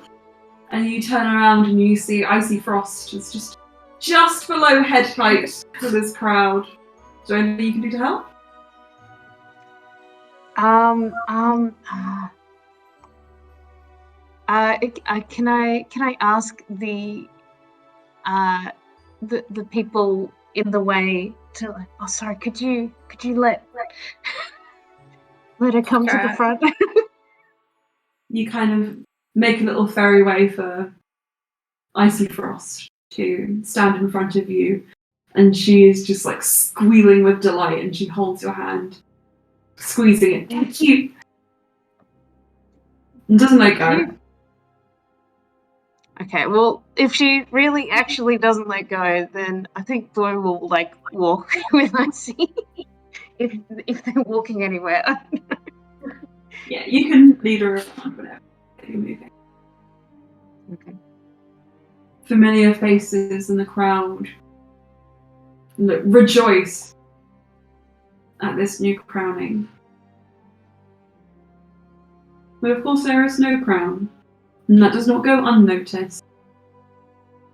And Sharpest still leans and explains to Rolmy, even as they stand and look up at you both. And Lukas reaches over and takes one of the flowers that's spilled down from your garden, Alstair. Takes two and passes you one. And the one he holds, he places behind your ear. No, this'll do. Won't it? Not quite a crown, but... Alstair will tuck it into Lucas's hair, and he'll place his hand on the crown of Lucas's head and bloom a whole circle of them. But then he will do the same for every other person in the party and the other contestants, all with different flowers that represent his relationship to them. But the ones on his and Lucas's head are the flowers that no one has seen before. You make one for yourself as well? Yeah, his is a little bit smaller than Lucas's. It's like, we have different head sizes, so it just seems appropriate. Quiet footsteps approach from behind. And there's a small touch on the back of your hand. And pulling you around, you see Cass. The only person other than Moran who would dare approach the moment as inopportune as this. Even diminished as she has been in herself these last few days, she looks up at you warmly. And she just pats her fingers through your hair. And that crown blooms slightly larger. I knew you wouldn't make one that grand for yourself, but you deserve it. Well, now we've thrown off the proportion with my head and the flowers, but I do appreciate it. I feel like nobody's going to notice. Alstair starts explaining head ratios versus flowers to Cass as they walk. Gives you a little pat and just is like, alright.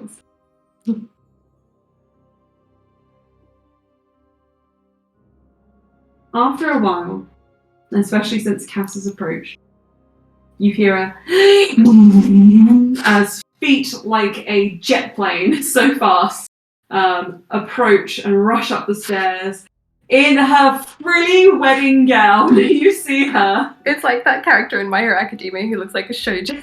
Yeah. Danuel rushes up the steps and she stops short, catching her breath, and is like, "Oh my god, you did it! And you look so cool too! We can get married now, right?" And Lucas says, "Wait." Right now? Danuel looks surprised, like, "That's not what I meant. I meant kind of now, but..." And then she blinks and stares at you, Sleer. But everybody's here now. Yeah, but don't you want a beautiful ceremony? This is true. There's not really a wedding ceremony. No. Tomorrow. Anyway, after recovering herself, she rushes forward and plants a big kiss on Lucas's mouth. Goblin. What the fuck? There's his back. His ears slip over. Goblin. The Goblin King. Oh, we have our own goblin here. Where's your goblin? I want to see him. Then. Sorry, he's making noise. He didn't make that noise. Goblins. He's somewhere. Oh my god. I like it. Anyway. Speaking of goblins. Loran. slips out Also, of like the crowd whilst Alstaer is focusing on Daniel and Lucas. And you guys can't see where he's gone until you hear a marvellous flutter of wings as a beautiful feline creature, also wreathed in these flowers now, flies down from the skies, from around the Ice Palace where she's done a victory lap, no, 2. From her wings, those silver confetti-like flower petals, silver, crimson and white, fall from the sky as Loran brings a shoe before you, Alstair. And you notice as he rides her now, lands her, he holds her a little gentler than he ever has. And when he dismounts, he just says, "Thank you." And he takes your hand. Also is going to go forward and just bump his forehead against Shu's. She pushes back. And she just says, "Friend, Always. family." He smiles and kisses her nose. I'm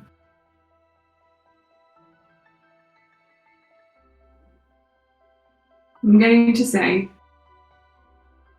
the ceremony on the steps lasts well into the day until you're exhausted, with Haynam tribe Sandal and Petra Haynam come up to you. They parade you around for all to see. That parade takes you to the outskirts where the villagers who live on the edges of the Mesaje Ice Palace, one of the few permanent residences, those who keep the palace and protect the heart of the country, or at least its people, whilst you're on migration. He's just knocked out. You see them, and on that path you meet Ymik and Folmir. Hello. They greet you too. Did they get married? Hands. They did. Oh. How's married life? Neither of them are big talkers, but they just smile and nod. And Folmir says it's good. It's good. No. You're not the only ones who are paraded around. The whole party is treated like feasters, diners in the halls. You are waved at, you are smiled at, you are presented with trinkets and carvings from different tribes, and by the end you come out with ribbons and plaits and flowers in your hair. Mm-hmm. And you notice that the Tiraj tribe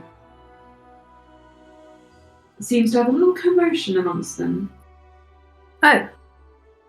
What's As all you this? round back to the Ice Palace, members of the Tiraj tribe have approached the ice doors and thrown them open, and Nasha is staring transfixed at the top of the step, where you see, heavily wrapped in bandages, skin frostbitten but very much alive, that 5th member of her team, who was thrown out of the fog at the very beginning. She lived, because of course, you don't die in the king's trials. You sneeze! Not permanently, anyway. The monarch's a freaking cleric! Yeah. But he felt the immediacy, and that's what was important. Exactly. Also, you can't kill lesbians. You can't kill lesbians. That's just...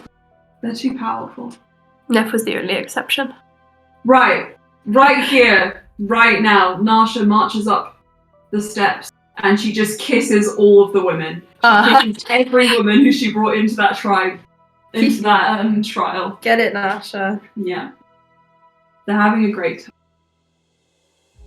So it's like, oh, all of them? Yeah. I guess some people are into that. Why not? Who's he speaking to? anyone will listen. And today it's Alfred Wiggleshift who's turned up for the ceremony. And he's like, oh. Slowly sneaks back into the castle, looking at Alstair like, Alstair's like, oh, Alfred. oh, Alfred. You're back. No more spreading salacious rumours. No more. Oh, Basil's at my feet.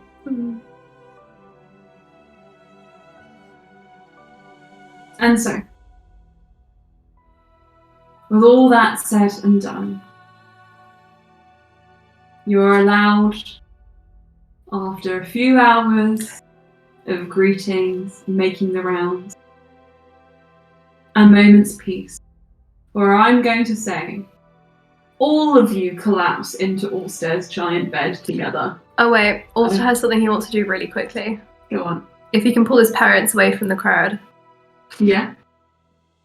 Just before we head off to bed to have a very well-deserved nap, we're having another child. Just wanted to let you know. That's 2 now. They're on their way. Father, are you okay? Mother, save him, please. Sharpless was just like, if you think I can save him, it's incorrect. Just wanted to give you the heads up. Yeah, since they were made in the King's Trials, I thought it was quite fitting. I'm very proud of how much you've done.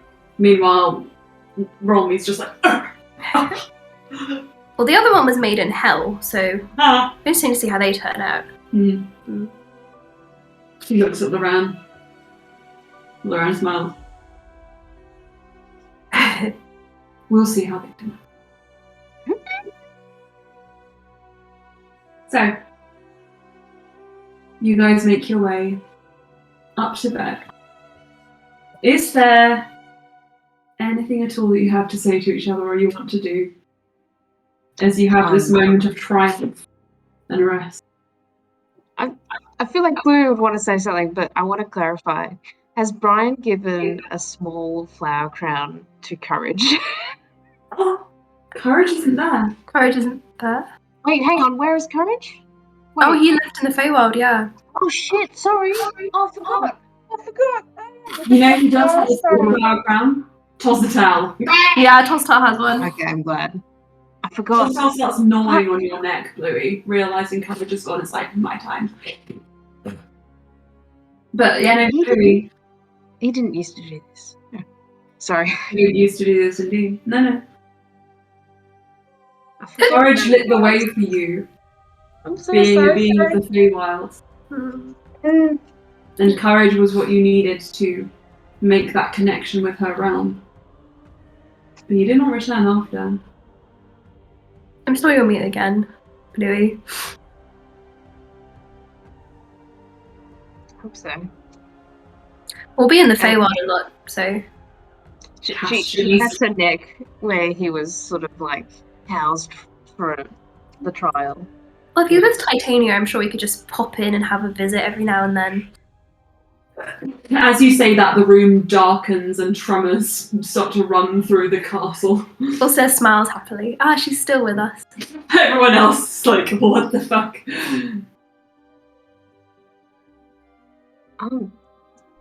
Do you think we'll get to see much of her after this is all over?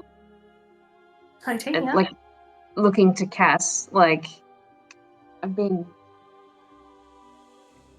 Cass looks a bit stunned to speak. Do you want to give this moment to Georgia when she's Yeah. Okay, yeah. But Loran jumps in and just says, I can't speak for anyone else, but I, for one, am a bit too tired and too elated, honestly, with the way things went to focus on the trials, right? Let's reflect on that another time. And you get the impression, Louis, you can make an insight check. Yeah, I'd like to. My sparkly blue. Could anybody make an insight check, or Yeah, you can. Alstair's taking this at 19. face value, I think. 19. 19. Sleia? 23. Okay.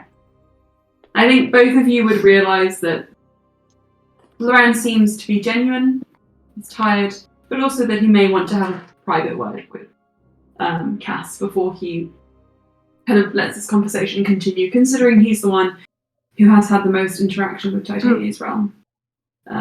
So far. No. He will be her archmage, so he will have the continuing contact in the future, which I'm sure Alstair can exploit very well. We've discussed the fact that Alstair just vanishes sometimes and Loran goes to find him having tea with Titania. Oh, hi Loran, you're here. Mm-hmm. Welcome.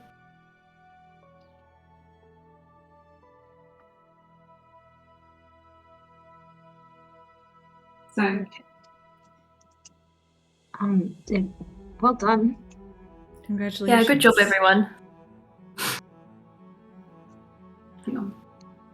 Well, we can rest before moving on to our next agenda, but I'm sure we'll have more celebrations to come before we leave. So, chance to eat, have fun.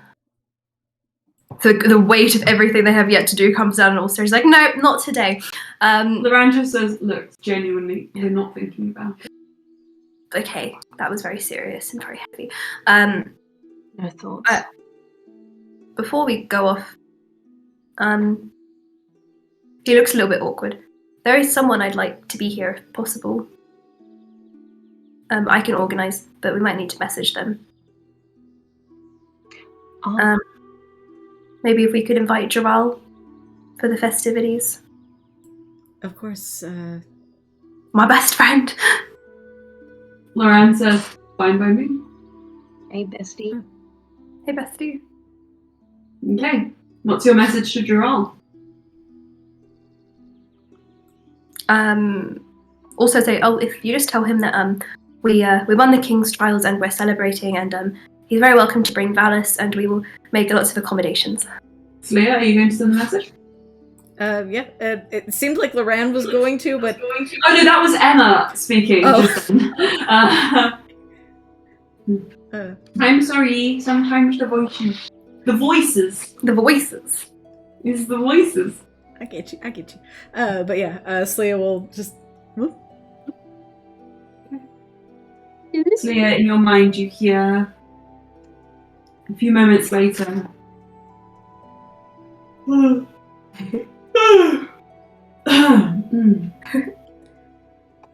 Oh goodness! I think it might have been the middle of the night. That's fine. And Can't then the voice picks up again. Congratulations. We can come in the morning. Sounds good. I'll make arrangements, right, Sleia? Yep. Sleia conveys, like, I think that was, 3 sendings? It's fine, I've got the spell slots. That's okay. For days. And so, with you guys retiring at your own pace, with plenty of time to do whatever you might want to do before you do bed, you can rest. Make it a long one. Yeah. And coming out of the trials, your bodies feel pushed to the limit of human exertion. And when your head hit those pillows, you are zoned out. Not Alstair. Well, Alstair, yes, but he's also kind of like that annoying kid at a sleepover who just keeps talking until eventually Loran's like, no. Mm-hmm. Loran, you think you're having a conversation with Loran, but he's talking in his sleep. Oh, Alstair's like, do you remember that part? Oh, when I'm so excited to see Jaral tomorrow, and it was quite funny how my father. Nobody's listening to me. Evergreen. Bungalow. Jaral would listen to me. Before sleep, could Sleia do one extra sending? Of course. just to Fernia, just to say something along the lines of Alstaer and Lukas succeeded in the king's trials and will be taking over the throne. You hear, in response to that, Also with an "I love you" at the end. Something akin to a battle cry of excitement and just pure positive energy. And Fronia just says in her most ferociously excited voice, "I love you!"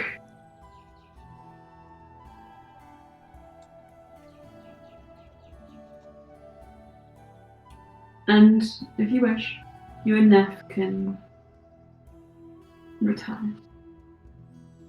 Cheers. But Stia, before you fully lay down your head to sleep,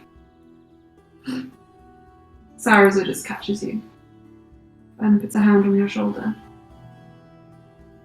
And he just says, is it an inopportune moment? Nope. I'm awake. Let's go walk somewhere where I'll be awake. Because he's also like almost dead on his feet. And you guys just kind of collapse in like the kind of carved out alcove of one of the windows which overlooks the Mesaje, and you just like, sit with your backs pressed on either side. Are you still in Alstair's bedroom? No, it's just like the general kind of turret. His turret. Where his quarters would be. And Saraza watches the cloud cover grow denser and the ground go darker. And he looks over to you and he just says,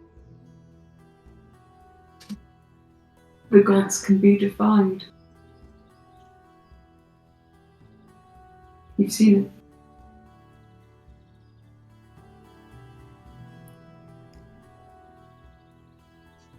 What do you mean? Silvanus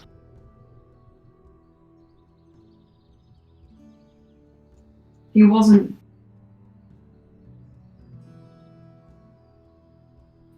going to let that stand. He wasn't going to change his mind until we made him.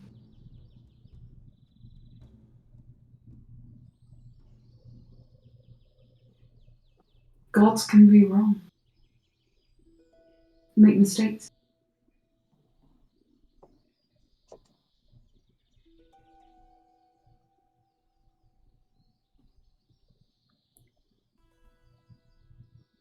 But can I afford to take that chance?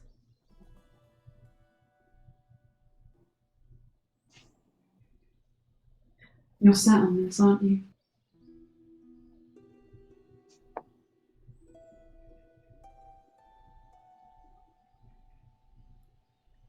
His failure is my burden.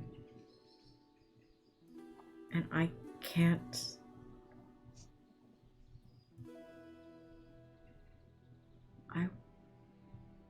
I won't let my failures fall down on my child. It's not fair.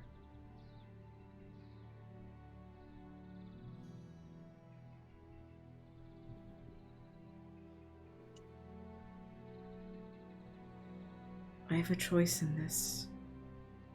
And I can...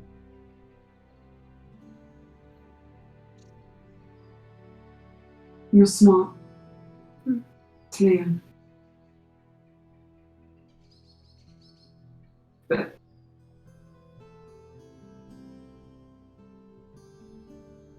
this conclusion you've come to, it feels so wrong. And I'm not saying that you should let your child bear this burden. But I think you should ask, if you ever get the chance, if in those final moments tiny bit of you that remembers this conversation, just do what Alstaer did and ask yourself whether anyone, any mortal life should bear this burden. This is a punishment. And being in the trial with you has really shown me that you don't deserve it. Just to clarify, Sarazar said that it's a punishment? Yes.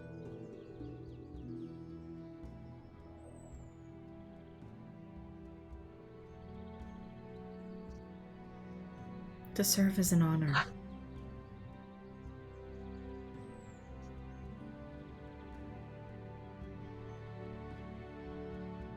Could you just repeat that for me? She said to serve as an honor.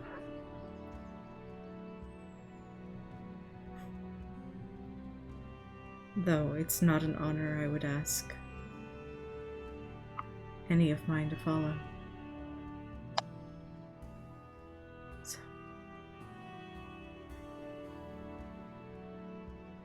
Right. He swings his legs around, just kind of like braces his elbows against his knees and grabs his face for a second. Presses his the palms of his hands into his eyelids and then just reaches for your shoulder.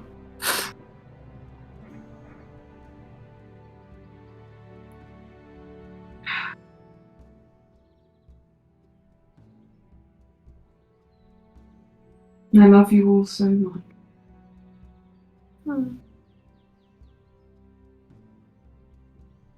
God. It hurts that I understand you. If he lets her sleep, pulls him into a hug. He knows it.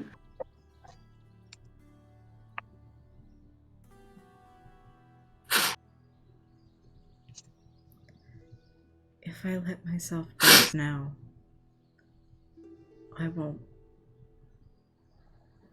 And I can't. Not if that's the only way. Sarazar says nothing at that. But you kind of let your eyes kind of drift as you look over his shoulder in this hug. You see in the reflection of the wall a flash of red hair from atop the stairs. And then the sound of a door slamming. You know that to be the door to Alstair's chambers.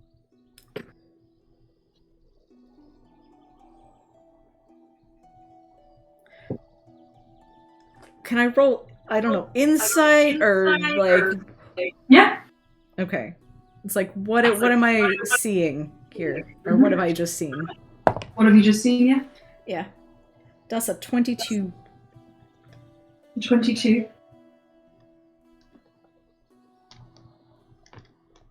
It seems like this was not as private a conversation as you realised, and Loran might have heard parts of it. He was eavesdropping on other people and not listening to me. Rude. You hear Alstair say through the doors. I'm gonna get to this other end of it as well. But Cass. So yeah, that's what you hear. See his priorities. Her head she kind of jumps at the sound. I think Loran was eavesdropping? I ain't been dropping no eaves, so honest.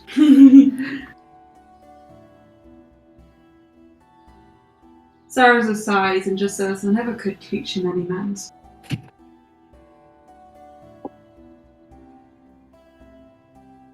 You've told us everything now. No secret. No secrets. You know what I know. And if there's another way, we'll find it.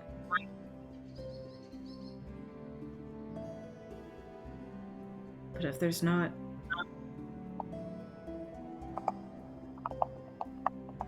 it's okay.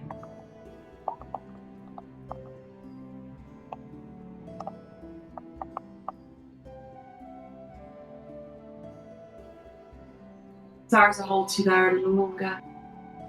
And when you're ready, you guys can part and go to your separate rooms. She holds Alstair? on for a long time. She's crying. Alstair, as you and Loran were getting ready for bed, Loran popped out to get you some fresh water. Oh. I literally said this conversation takes place before y'all get back to bed. I'm joking. I love you. I love you. Oh no. No. I love you. No, stay out of frame. No, you love me too. Oh. Yes, too. Okay. Happy? Yes. Okay. Sick. Sick breath. What are we doing, bruh? Loran comes in with a full pitcher of icy cold water. Thank you. Silver glasses. And he just leans his back against the door. And you notice he was gone for a little bit longer than you would have expected. You've been dropping some eaves. No, you've been dropping no eaves, sir, I promise. Alstair's 21, insight begs to differ. I do not drop my eaves at you, sir, but I do drop my eaves, sir.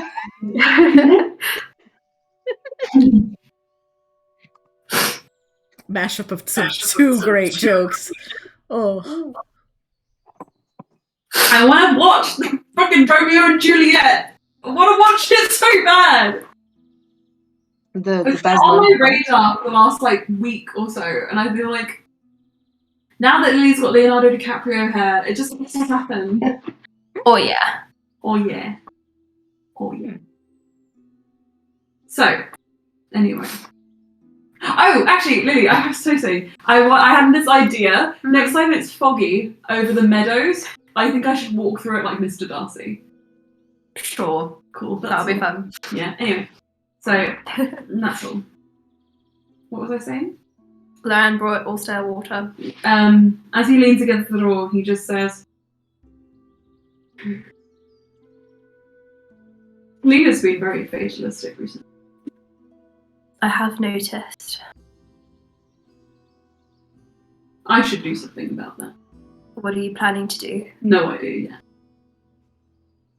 I would hope that maybe our actions would encourage them to see things in a different light. No. If Sleia believes that it is her fate to die, well, be trapped there forever and never see her child, then we need to show them a different future.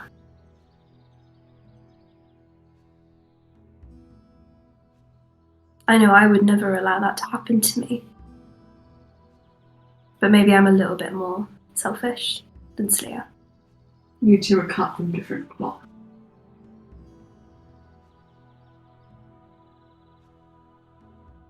It's not a bad thing.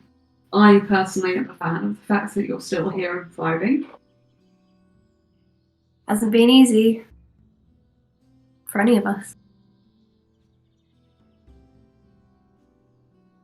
I like to think that things have been harder than they are right now. In this moment, breathing is easy, and there are some things that are very easy on the eyes. Joking, haha.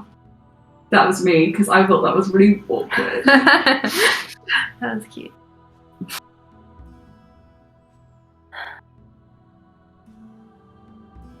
We just have to keep moving. But, out of interest, who was Sleia talking to? He puts the glasses down and pours you a drink and passes it to you. Thanks.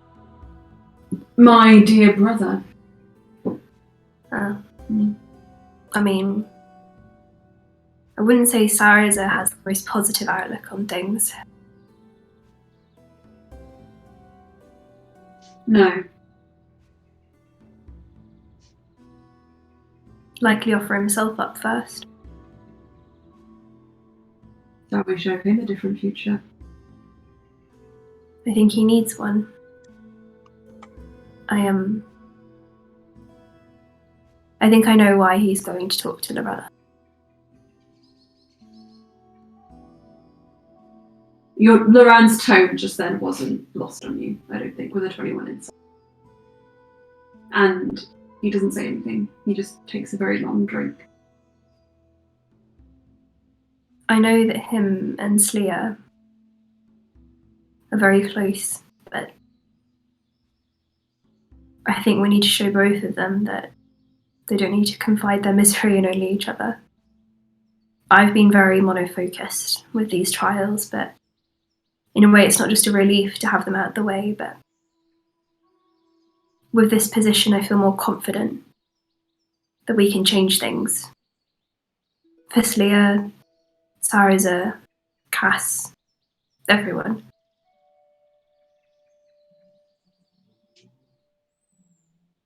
Are you alright? I love you. I love you. Why do you make such a sour face? Not sour. Just a lot of people in our party need saving.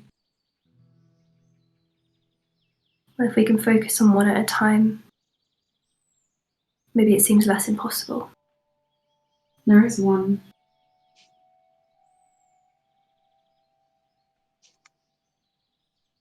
Cass will not be saved. Not from that, which she ate willingly. I think also I can probably realise what he's saying. Why? It's not how that works. Why did she eat?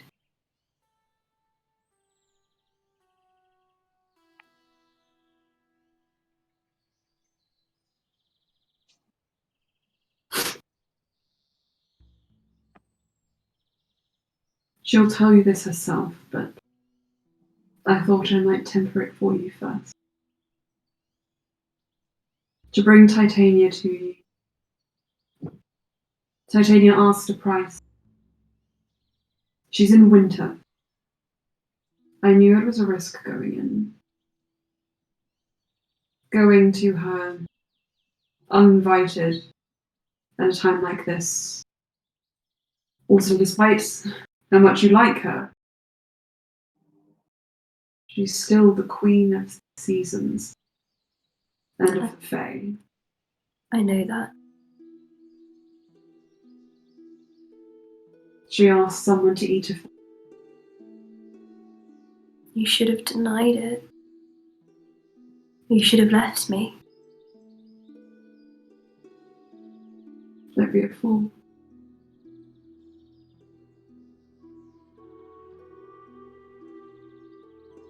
Also looks upset, but he's not getting angry at Loran. He just looks upset.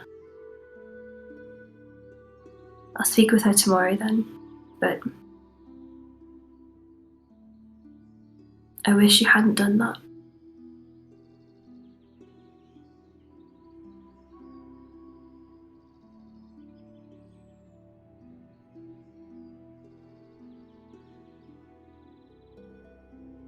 Titania's name was thrown about the trial before my input. I was following your wishes. I'm not blaming you. I know. You're blaming yourself. You shouldn't. If we hadn't gone,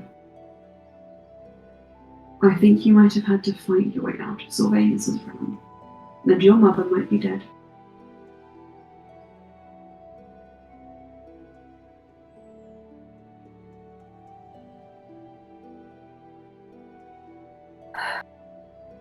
Cass made her decision. And she is closer than ever to getting a new lease on life. And that's what she needs. Don't you agree?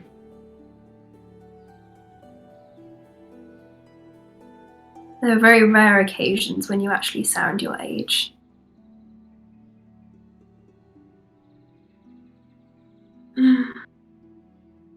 I'm a little bit old. Not as old as some. Though one day. Anyway.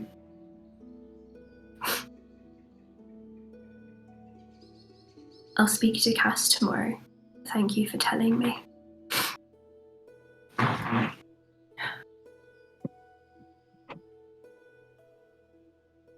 won't try and save her. If this is her choice, then Titania is not someone I wish to fight. Ever.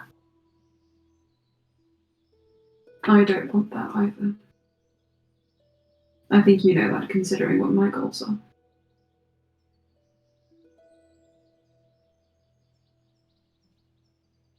I'm sure we can come to an accord. She walks through the realms of God as though it's beneath her. I cannot afford to lose the opportunity to walk by her side, even if it is one summer, a year, or my mortal life. Pretty long mortal life. Longer than most. Just about as long as yours, if you take into account. I don't know how long I would live, but I don't presume to think that I would want to be here longer than you. But Bluey really... I don't know about Silvanus, I couldn't read him very well, but Bluey's words moved me. And even if it's for a life that is comparably shorter, Bluey's, at least, Cass's, Sleer's, they deserve to be good lives. As much as I can make it so. And Sleer deserves to raise their child. You could have them all partake of Titania's feast. That way, even in death, they would sit at the same table. And eventually, one way or another. No. I could... No, that's too morbid. I think this is some power we need to make of our own. You're a better man than I. When you've mentioned Bluey's short life, my first thought is, how do we change that? But I don't know if that's necessarily what she would want. Or best. Maintaining the balance of things. It goes against nature, and I'd have to stop you. I'd like to see you try. His fingers are aflame. Do I need to transform again? It was very impressive. I'll hold back on you just this once. Loran pulls out another glass and tips it back, and you notice the pitcher is empty, and he just says, I'm just going to pop out and kill Bluey, and then I'll come back. No, I'm joking. You can refill that yourself, can't you? You didn't even have to ask.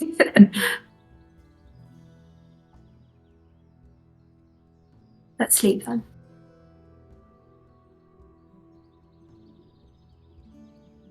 He opens the duvet. Falls asleep immediately. There. There. So, congratulations. It's all made it to level 17. Woo! It's not quite 10. If you would like to go a little bit longer, we can. This is also a very good natural stopping point. It's up to you guys. Could we meet Jamal in the morning and then cut off? Sure. Do you mind if I just go to the loo real quick? Okay, do we have a quick break and then we'll come back in about 2 minutes? Okay. Yes.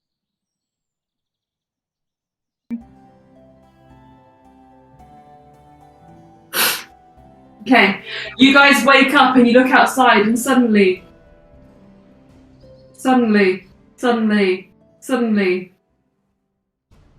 there's a huge dragon!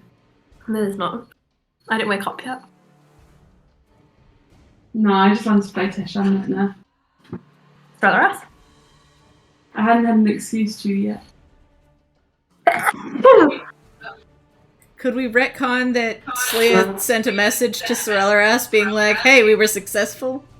Since she did say she was going to update them on, like, our progress. Hey, do you want to? Yeah. So... Don't forget to mention I'm a dragon now. Okay. No, Slia's not going to mention the dragon tidbit because she thinks that Brian would want to show that glory himself. Oh. They're kissing.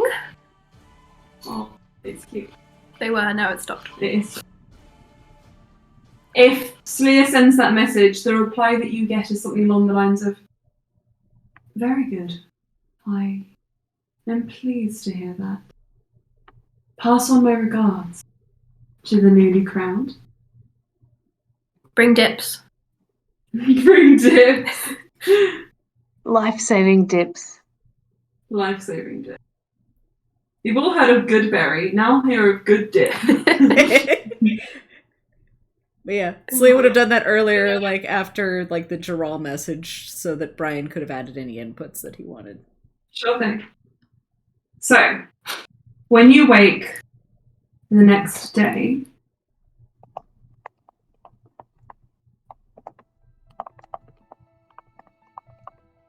you are warm and comfortable in your beds, not at threat of exposure, and for the first time in the Mesaje, outside of your window you hear the soft flutter of leaves in the wind.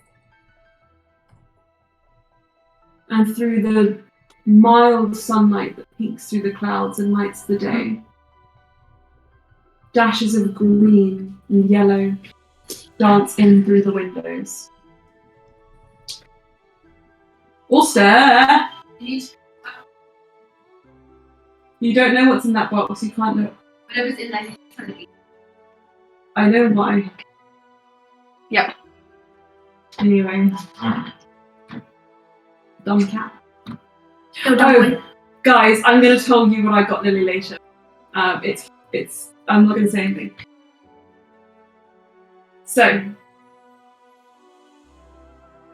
Wait, hold on.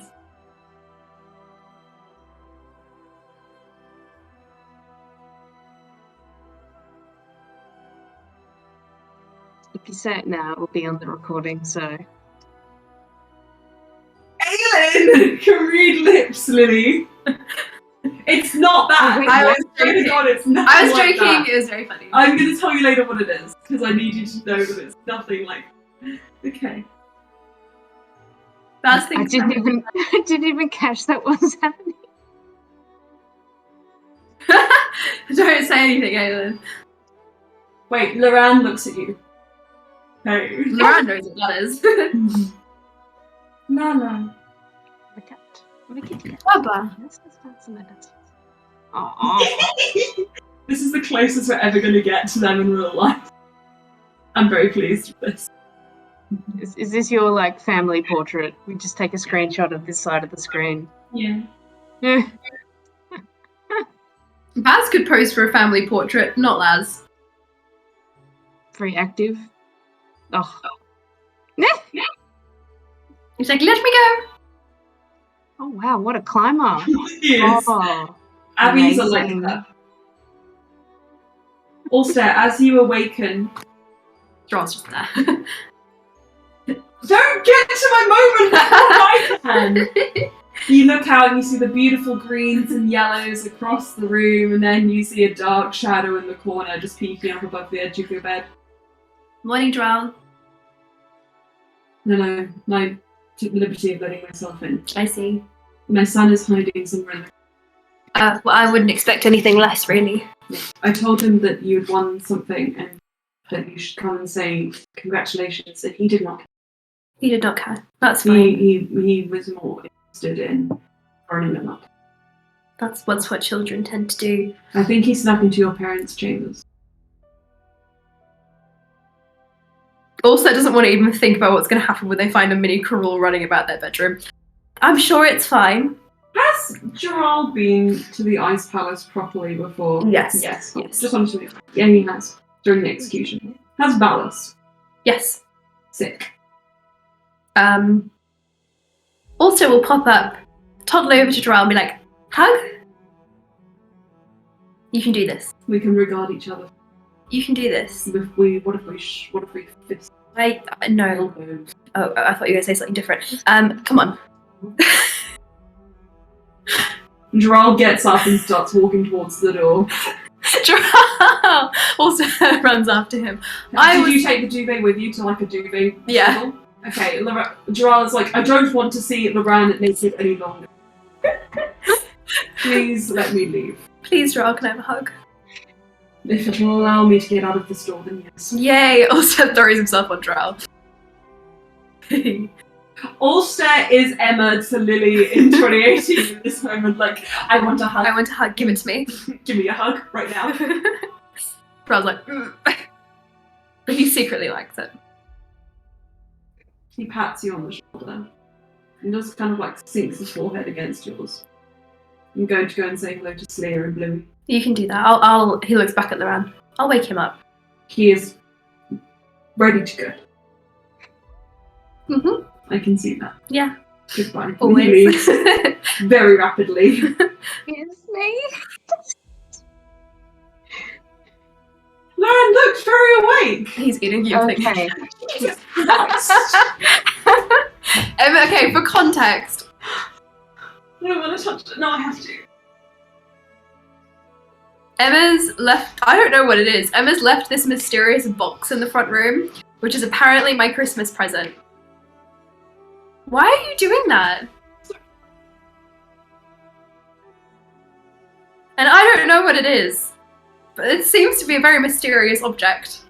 Mm-hmm. Why do you react like that? What is it? It's a really good gift. Everybody agreed. Everyone on Waterstone thought it was a cool idea. At Waterstone? I told them what I got you. I'm so confused. Yay! So, you're not allowed to guess, or I'll be upset. So, Well, if you told everyone at Waterstones, it wasn't what I just said then. excuse me, Bold. Oh, Bird's just tackled Lance. Cute.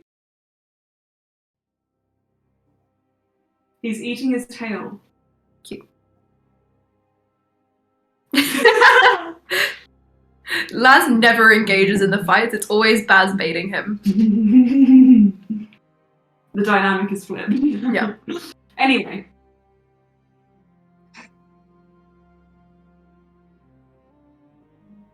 Small, The round's the face ready of to a small Victorian child peering around the corner. I know, it doesn't look like that. So, The round's ready to go. there is a knock at your door, Bluey. So, We wanted to see how the round was ready to go. Considering the importance of this day, I think Blue would be quick to the door. Yeah, Slee and Bluey probably up early, getting ready. you rip it open and you see just like the hallway is shrouded in shadows and Doral is standing there. Oh, Good morning. Hello, I'm here. Just saw the round's butt. I saw many things, many dark things. In the visions and the nightmares I had of you all going through these trials. I'm glad to see that none of them. You're all okay? Unscathed? Yes. Good.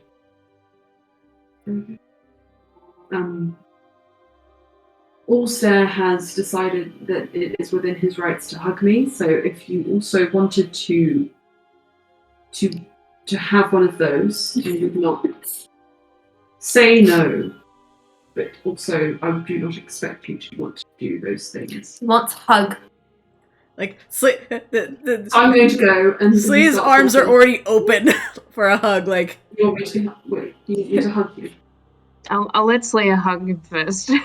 Okay. Remember when he was our secondary big bad? Yeah, He gives Slee you a pulls very him into a hug. tight hug. Oh. You know, Blue might just go. I love that. I see. Big hug. I will pay. I'll pay you. I'll pay you to stop. No. Okay. I will pay a visit to Cass and Neff next door. Post haste. And is Saraza with you? Where did he sleep? Probably not very far from Neff. It's protective. I'm going to throw open the door because it's not my house. Where's Silvanus? Slea's like doing the like height motion of like, where's your little one? Yeah. Where's the child? I allowed him to free roam through the castle because he wanted to, and he wanted to. Called laissez-faire parenting. I just Slea decided has the most like mischievous smile y'all have ever seen. And Bluey and Gerald are the only ones to see it. You look pleased, or Oh, this will be fun. like you have stomach cramps. No, very pleased. This will be amusing. Wonderful. Excellent. Wonderful. Gerald opens a door, a random door across the room, and you just see that there is a bunk bed in there. One of which is occupied by Saraza, who is asleep clutching his sword. At the very top bunk. He's just hugging the blade. Saraza and Kev, no. Saraza and Lorella, no. Saraza and Sirius, no. Saraza and Alstaer, no. It's Saraza and Sword. That is the final ship. He's got the blanket thrown over him, Slea. He is hugging his sword. Got no He bonnet is for it. fast asleep, absolutely zonked down.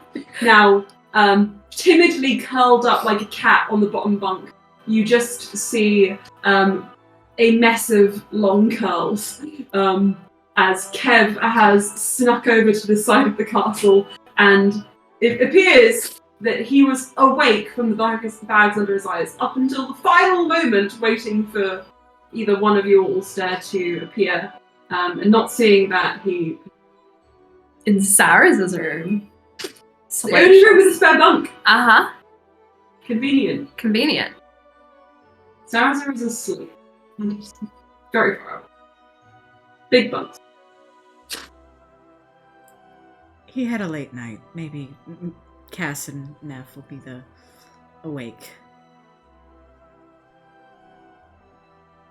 Yes, we can deal with those. They're not talking. How about we go on a hunt for my son? I want to be part of that. I will go and get Alstair and Lukas. Or perhaps we should ask. Looks at Kev. No, let's leave him in suspense a bit longer. Let him sleep. That. The door closes, Alstair's bedroom doors swing open. and you are greeted by Bluey, Slea, Gerald. Loran is Mostly swaddled, clothed.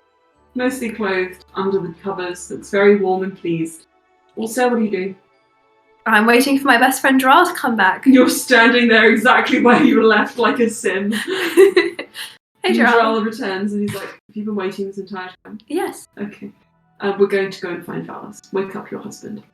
Loran. Oh. Hey. Who's sleeping? Do you want a hug from Loran as well, Gerald? Gerald says, Loran, he likes hugs now. oh, does he? Rolls off the bed and starts slugging across the floor in the duvet. Oh, Gerald! Gerald turns around and leaves. He's like, Gerald also latches on. no, okay. So this is how. So you guys all fall out of the bed. Loran, like Aizawa Sensei in My Hero Academia, just like. And I think with that image, we will wrap up the game there. Maybe Gerald's traumatized from Taoshiri touching him. Doesn't want them anywhere near him now. Nah! It's just Loran. It's just Loran. It's just Loran. Although, probably. Sorry, Loran, it is personal. Alright. Thank you, friends. Thank you. Thank you so much. That was That absolutely was fantastic. wonderful. Mm. I rolled like no dice I had a couple. that whole session, but sometimes things just like that. That's a pretty dice. Yeah. So it has little flecks that glow under UV. Sick. Yeah. Wow. Wow. Happy. Oh my god. Good sesh, guys. Good stuff. Thanks for Kylie, being I here. know your helmet's nice. Yeah. It's curly.